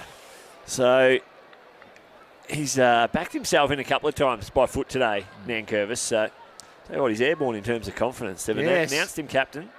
It has been made note that not many media personalities have actually heard him speak or front the media too often, but on field and within the 4 walls of Tigers, very accomplished player and person. Just missing to the left on that occasion, but Toby Nankervis, 98 games to his name, 29 goals, 3-time premiership player, real integral member of that Richmond and 3 premierships. Yeah, he was number 2 banana in terms of premiership ruckman in 17 behind now Geelong assistant Sean Grigg. Yes, of course. Radigalea, great contested mark. He's got Tuohy running, but he's on the wrong side for a right footer. Called a play on now, Radigalea. Oh. That just goes 15 to Higgins. I think it just hit his foot as well. The ball drop wasn't as aesthetic as I think Radigalea would have liked. Stanley wasn't held according to the umpire. Flostone, handball intercepted. Plucked there by the Cats, and a kick towards Cameron. Fumbled, Radigalea. He missed his hand that time. He might have hit his foot just beforehand, but he missed his hand. Dangerfield just barrels Arts out the way and forces a stoppage 30 metres out from goal. So a couple of different players already on the field to start this fourth period. And the sun's popped up. Yes, it has. Lovely afternoon to be down at GMHBA Stadium. Now the ball's in the hands of Zach Tuohy, who's a lovely kick for goal usually, and he'll have about 45 metres to cover here. And we've made a few NFL references across the morning, but that was clearly one that went nice and high, and Zach Tuohy did call for the fair catch. Yes. And now they'll get the restart. A nice, composed set shot for goal, and he's kicked some big ones on this ground. He has. This one probably won't rival many of them that are up the top end, but it'll take his best effort. Averaged the 23 disposals last year, Zach Tuohy, and that is a terrific set shot. That was a pitching wedge yes. from Tuohy.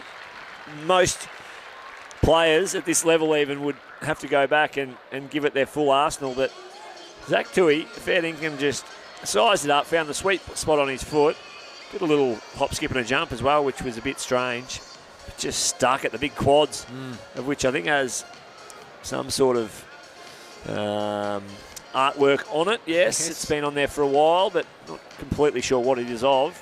Not a place I'd be putting the ink, Ben. I'd imagine you'd have the double quad tats. No, Mike.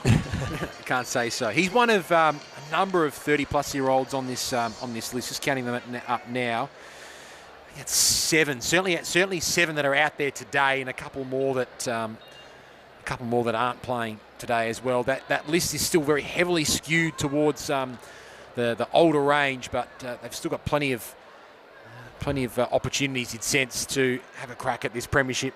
The Cats. Here's Cooper White, one of their young guys, a draftee from last year. Cooper White. A couple of their draftees, local boys, aren't they? Yeah, he's a Falcon. Cooper White, a Falcon. Yep. Conway, a Falcon. Mitch Nevitt. Mitch Nevitt. Yes. With a K? Yes, with a K. No, don't worry, we can't pull the wool over my eyes too much with these spelling situations. Intercepted there by Tarrant. Radaglia and Miller here. Radaglia just starting to get a bit more involved in the game. The coaches would love that follow-up. That's a great tackle from Radaglia, right in front of the fans, and they loved it as well. Yes, a couple of boys from the Golden Valley coming into contact with each other. Radaglia, yes. Cobram, and Brown Marupna. That kick from Radaglia was well weighted in the end, and the mark has been taken here by Selwood.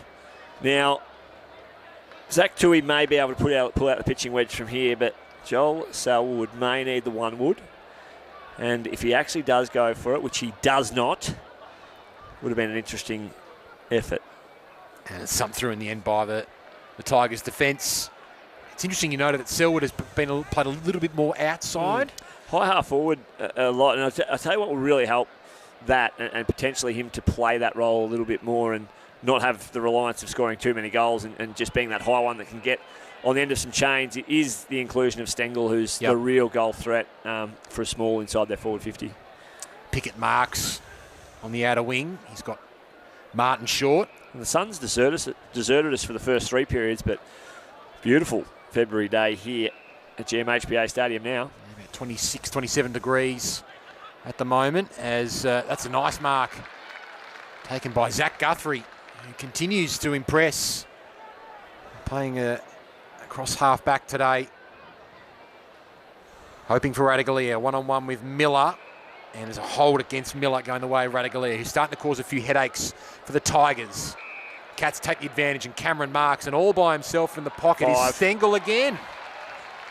He snuck on from the bench, so he's going to go quickly. And he's going to snap around the body, and he's going to miss. Hasn't had too many minor scores today, Tyson Stengle. That's a rare one. He's been lively. It looked good early, didn't it? Looked really good off the boot. Just looks like he's been part of this Geelong forward line for more than one pre-season. Short now at half-back. We spoke about Mitch Nevitt just beforehand. He's just come onto the ground, the number 10 for Geelong. He was one of their number of second-round draftees taken in last year's national draft. Pickett starting to get his hands on the ball a bit more. To Short. Some methodical build-up from half-back by the Tigers. Jaden Short, best and fairest in Premiership year in 2020. The ball's come to the back, and Soldo's doing the running here and taking a bounce, if you don't mind. Great confidence. Edwards receives from Bolton. That's well worked. And he's found Caddy directly in front of goal. Yeah, really well worked. They didn't panic, as I think most Richmond fans would have panicked as they saw it was Soldo then to Bolton. So the big boys with ball in hand, running with time and space, but they did get it to Shane Edwards. And again, his eyes didn't deviate. They went straight to the top of the square. And that's why he's such a respected player across the competition. Not an ounce of selfishness in him. Finds Caddy, who kicks the goal, Mick. He's a player that certainly was a big part of their first two premierships and had an excellent 2018 season. Arguably when they didn't win the flag, he was in the All-Australian squad of 40, still trying to work his way back, though, into that best 22. It's real tough competition for spots across half forward at the Tigers. That it is. Bolton, yeah, used it well, as I alluded to. So time and space, Soldo, it's not the ideal combination to result in a nice unaffected chain to score, but they got there in the end. And Josh Caddy, he's a player that's been around a long while. That's stating the obvious. He's been to the Suns, he's been here to Geelong, and now he spent a fair chunk of his time at Richmond. And clearly, on the depths of the list now, in and out last year a lot. And let's see what his 2020 holds in store, because he still has a lot to offer at the level. Shannon Neal's also into the ruck for Geelong, the number 33. So both teams now starting to, I suppose, use an NBA term, empty the bench a little bit and have a look at some different players. That is so classy from Bolton. Found Pickett, who hit Martin, and he hits a teammate further afield as well in Castagna. And he can put the Tigers back in front. It's opening up more so than ever in this game, isn't it? The more the fatigue sets in, the more open opportunities and skill errors like that one. Kicked it backwards 30 metres, which isn't the way you want to kick it. When I was brought up, it was like try and go the way you're kicking as much as you can. So ball spills out and all the class surrounding it. Martin, Pickett, and now Castagna, who, like most others today, has an interesting little run-up as well. Looks effective this time. Goal umpire didn't move as Castagna kicks the goal, and Richmond reclaim the lead again. A little topsy-turvy in terms of the scoreboard so far in this fourth quarter, and the Tigers lead by 5 points. There was a little bit of scepticism around the scoring in a couple of the trials so far. I did the game for KO Sports at Icon Park. It ended up 67-60.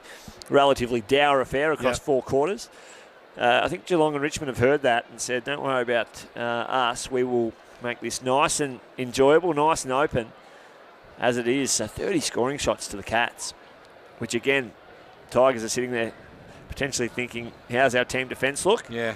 But at the same time, they've been really accurate and giving themselves a nice amount of opportunities as well. So they're a team that don't mind fighting fire with fire, the Tigers. Neal up in the ruck there, athletically over Nankervis, but Arts wins the clearance to Nankervis, and now McIntosh looks towards the wing. And Ross marking there in front of Higgins. Spent a bit of time on the ball. Jack Ross also on the outside. Short to Martin. He's looked pretty good in his first competitive game back. Yeah, he has. He always just looks so calm, doesn't he? He's made a few errors with ball in hand, which I won't be at all critical of because everyone makes them. Dustin only rarely makes them. But yeah, he's built into the game nicely, and he'll jump back in the car tonight. Pretty comfortable with his own performance.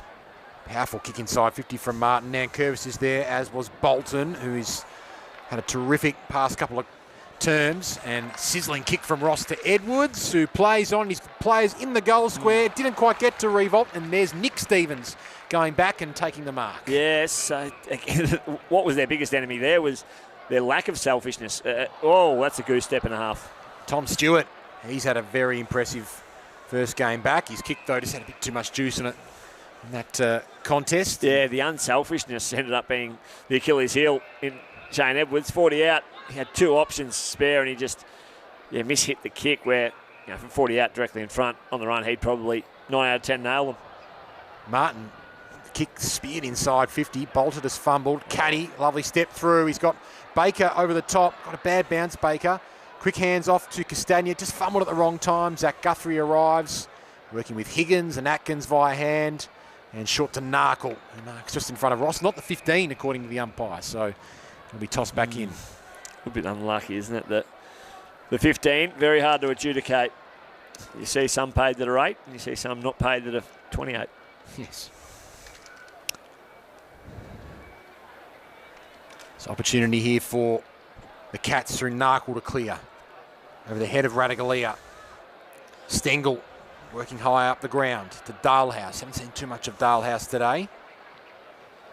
Cameron in front of Vlostone here.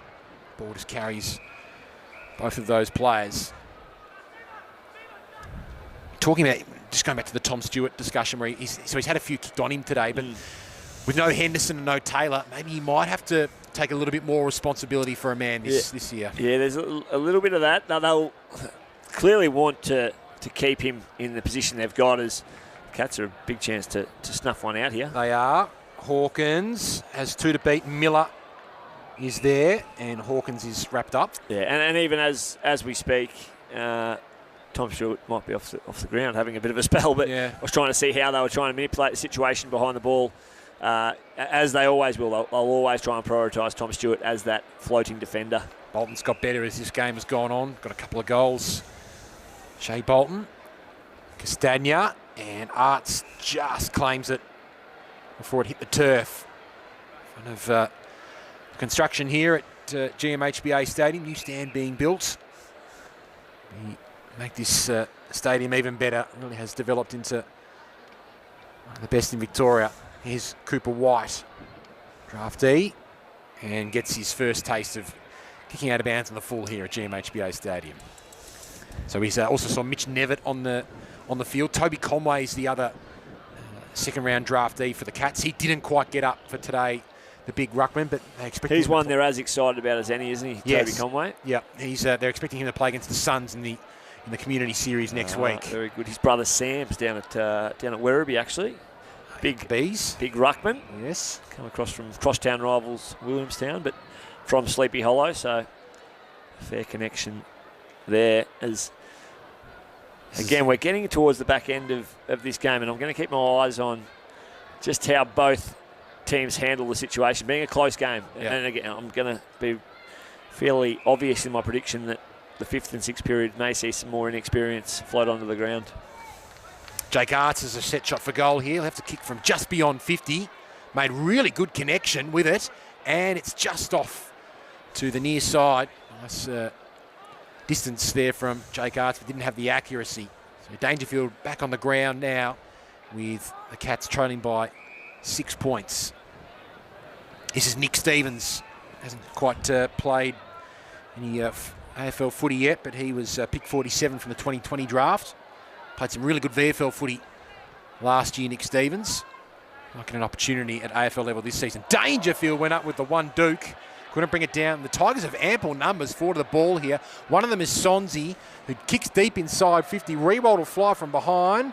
He's got Zach Guthrie and De Koning for company. De Koning sweeps the handball. Intercepted here by Caddy. Baker, Bolton. He's got 3. He's putting on a great masterclass in the past 2 periods. Shea Bolton, and the Tigers extend their lead by a goal. They do. He's been busy, hasn't he? Very busy. And now he makes his way up towards the middle of the ground. Thinks about coming off. So he's that perfect type of player to complement Dustin Martin. And you'd nearly imagine, without being in the inner sanctum, that they're the 2 players they look to run their own show a little bit about, in terms of, right, one's forward, one's mid, and then they can just do their own swaps. One may come up, whoever's forward comes up in the midfield, whoever's in the midfield may float forward, because they've got such X factor and ability to impact the game, in particularly in the front half, that, you know, the next Dustin Martin may be just in front of us in terms of a Shea Bolton across the rest of his career. So Tigers have had a very good 4th period. They've kicked 4 goals to 1 so far in this period, as that bounce will be recalled. Stanley up against Nankervis. Free kick going the way of the Tigers, and advantage is paid to Pickett. Caddy leading up hard in front of Stewart, who's back on the ground. Ball has mainly lived in the Tigers' forward half for the past 5-7 minutes. Short. Assessing his options. Goes short. And Pickett again provides, starting in the centre bounce and working hard forward to centre. The 2019 Premiership player. Loose checking. Here's Sonsi, super talented player. Hopefully we get to have a really good look at him in the 5th and 6th periods as well. His kick is straight down the throat of Dangerfield, as if Dangerfield was the only option inside 50. And that's what Geelong do so well, from the help play outside forward 50, and the Tigers, again, an inexperienced player in Sonsi, I think played a little bit of VFL footy last year. He did. At a very high level. Yep. He wasn't a player that came in and just kind of filled the gaps. He came in and was a main mover. So clearly playing against men isn't a concern for Sonsi. He played one game for Box Hill. He had kicked 2 and had 24 touches. I think that was against... it was against your mob, wasn't it? That's how I remember. You still won that game, though. Thank you. No, I did. I wasn't going to mention, but I'm glad you did. As Baker goes inside 50, not quite taken there by Soldo. Kolajasny wraps him up. But we've seen Soldo and Nankervis rotate through the ruck and 4 positions quite frequently today. And a big part of it is their connection between the two and being able to connect and understand, okay, you come up, I'll go up, I'll come back. Because it just catches oppositions napping. The ability to connect on field like that and build that synergy, as Castagna takes, as he so often does, undersized but full of courage. And again, it's Shane Edwards who could blaze away but thought he'd nearly put his teammate in hospital. Instead, give him a look at the big sticks. Tom Stewart was there but didn't quite time the spoil right. So we're ticking down into the final stages of this 4th period. I think we'll see a lot of the AFL listed players that started the game have a rest after the 4th period, as Castagna kicks another. That's 5 goals to the Tigers in this final period. Castagna's got 2 of them. He's got 2 for the game as well, and Richmond hit the ton at GMHBA Stadium. Yeah, they've turned the game on its head again. So 18-point lead. Halfway through that 3rd period, it was all the Cats, and the Cats were flying, and they were starting to use the ball really well. Ball, in terms of position, hasn't been to the left of our monitor or the ground for a long time, as you're seeing it live on KO Sports. It's been a bit of a desert in the front half at the moment for players like Jeremy Cameron, who's still out there, Francis Evans, Joel Selwood. So is it Joel Selwood that can go inside the stoppage and assist some of these younger bodies that are running around at the moment in White and Holmes? So the Cats did lead by as much as 2 goals late in that 3rd period, but the Tigers have really swung it. They now lead by 3 goals themselves. White bumped off the ball but kept his feet. Well played by the draftee. Handballs to Holmes from 55 on the run. Misses. A bit of a taste of AFL footy last year. 12 games. A fair bit involved as a sub, though, has to be said. But did pepper the goals. 1 goal, 7 last year from those 12 games. Not completely holding the stereotypical AFL athlete physique at the moment, Max Holmes. But I'm sure that's a work in progress. Benny clearly has the skill set, though, in terms of explosive speed and clean hands and the ability to use the ball. Gee, Zach Guthrie's looked like a different player today. Much more confident, much more assured in himself. It's exciting for Cats fans. Cameron gets it back. Guthrie is there again. Couldn't quite find a teammate, though. And the Tigers have numbers 4 to the ball here. Ross to Riewoldt, and Bolton's on over the top. Riewoldt holds the play up, though. There's lots of space. He hasn't gone back off his mark. He's gone out to the side on his mark, which was, again, I lost his compass a little bit there, Jack Riewoldt, in terms of which direction he was meant to be kicking. Beautiful kick from Ross. Soldo was illegally spoiled in the end, and the Tigers, Riewoldt didn't really want to take the advantage, but kind of did in the end, and they rush it forward. Shea Bolton has barely put a foot wrong in the past 2 periods, just got a handball away to McIntosh. Castagna fumbled. Evans stripped of it, and he's caught holding the ball. So the Tigers will finally have a look at it. And even though it's a practice match, the boos ring around GMHBA. A little bit of a parochial response to that decision, which it could have easily, as we'll see here, Bolton, who I think did exactly the same as we're going to see Evans do. No, Evans clearly no hand on it. One of the best in the business, it was umpire Finlay just adjacent to that contest. So he's nailed the brief because Evans was clearly dispossessed. Bolton's could have gone either way. Castagna, he's had a fair few looks at the big sticks today, Ben. What's he lining up for? He's lining up for goal number 3, Jason Castagna. In fact, he's now actually got... Oh, he didn't. If he had kicked that, he would have had 3 of the last 4 goals of the game, but he's missed, and it's now back to an 18-point ball game. But still, the Cats have had 31 scoring shots to 24 today. Big fly over the top. Free kick going the way of Dangerfield. They won't take the advantage, Geelong. It allows the Tigers, though, to get numbers back. Cooper Stevens. Wretched run with injury, and he's passed a couple of years with the Cats, but has a body that really could step into AFL this season. Long kick from Dangerfield to Hawkins. That is pure strength from the star. You can seriously nearly hear the air come out of the football when this man wraps his arms around it. Just watch this. Dangerfield. Again, that connection I talk about, these guys have played a lot of football together. He would have put himself in situations in games across multiple years that you look up and you see Hawkins and just that confidence that I'm going to kick it. Is it slightly to your right? Is it slightly to your left? Is it slightly in front? Only the connection between Dangerfield and Hawkins can tell the story, but that footy nearly needs replacing because he squeezed the air right out of it. And he... Left to righter. Yep, follows up with a beautiful set shot. He's got 4 goals now, Tom Hawkins. That's just Geelong's second goal of the quarter, whereas the Tigers have been able to put 5 goals on the board. But it was a tough mark, and considering as well that Robbie Tarrant was one of the best defenders in the comp for the past few years, was right there. Gosh. He's no mug, Robbie Tarrant. So Tomahawk, 4 snags, a very nice outing. So big boy. Just with the Richmond defensive setup, with Tarrant coming back, Josh Gibkis also, if we've seen a fair bit of him in defence today. Ben Miller as well. Looks like he's had a really good go for the entire 4 periods in defence. We've seen Noel Bolter play a whole heap of different roles. He's currently heading into the forward 50. He's kind of being plugged in all different spots today, Noel Bolter. Yeah, and it can be. And Noel Bolter was the one, wasn't he, that burst onto the scene at the expense of the Alex Rant situation. Really, it took a little while, but Bolter became the next, or the heir apparent, a lot we're calling him, and it can just disrupt your mojo a little bit if you're thrown here, there and everywhere. So they've got to be mindful of that, which I'm sure they will be, because his best football clearly at the moment is behind the footy. Holmes overran the ball, and Edwards using all his experience and wisdom to gather, but plucked there by Cooper Stevens. Got it back to Narkle, hoping for Stengle, one-on-one with Brown. Stengle almost plucked it, and Brown's paid the mark. Nice from the draftee. Tom Brown, pick 17 in last year's draft. And he sort of bolted into first round contention late after a terrific NAB League campaign. Actually ranked in the top 10 in intercepts in the NAB League last year, Tom Brown. A few Tom Browns floating around, isn't there? There is an on-field Tom Brown, this one.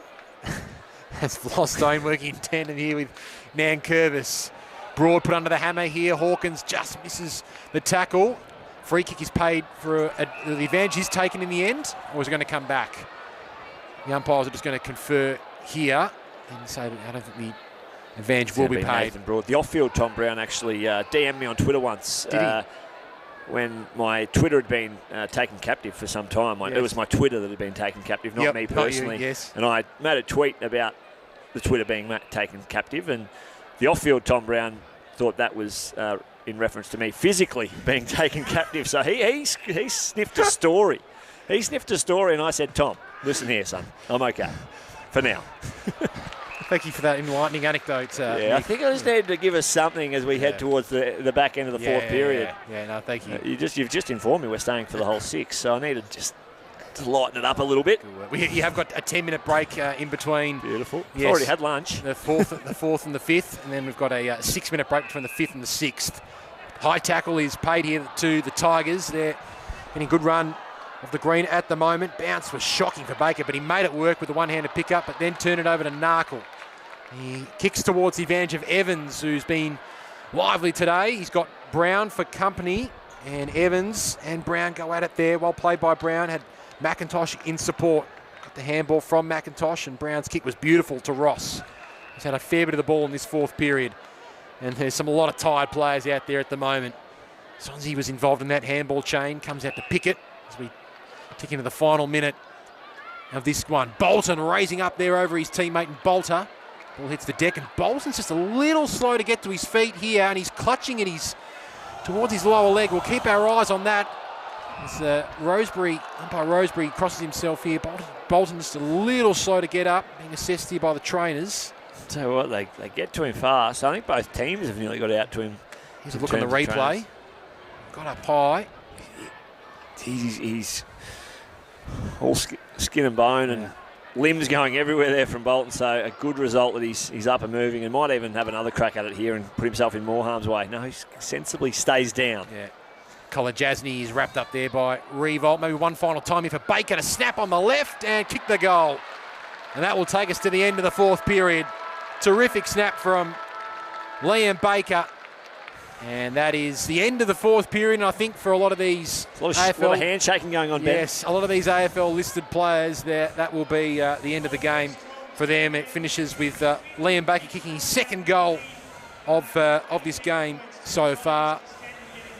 And I'll just quickly run through the goal kickers as well, because you won't see a lot of these players after that. It'll 3 goals each here to Lynch and Bolton, and 2 to Baker, Riewoldt, Castagna and Soldo. Singles to Edwards, Caddy, and Nankervis. And for the Cats, 4 to Hawkins and 4 to Stengle, who was clearly their big shining light today. And 1 each to Bews, Cameron, Tuohy and Brad Close as well. Just some comments from Mick before we take a bit of a break here ahead of the 5th and 6th periods. I think both teams will be pretty happy with the hit out today. Pretty good afternoon of viewing, wasn't it? Footy's back. There's a crowd here. There's a buzz. The sun started shining, but more importantly, from the Cats' point of view, 32 scoring shots across 4 legitimate periods of football. So in a legitimate game, they've had 32 looks at the big sticks, which, their avenue to goal last year became their biggest Achilles heel at times, that ability to hit the scoreboard and play an appetising brand that would promote scoring. And they've come out today and absolutely lighted it up in terms of inside 50s and opportunities in front of the big sticks, and they go down by 18 points, but like I've said a number of times, I think the coaching staff would see the accuracy in front of the big sticks as a fairly easy fix. Yep. But their method with ball in hand is something that's under the microscope at the moment, and it was visibly improved today. So we'll see a big changeover of players now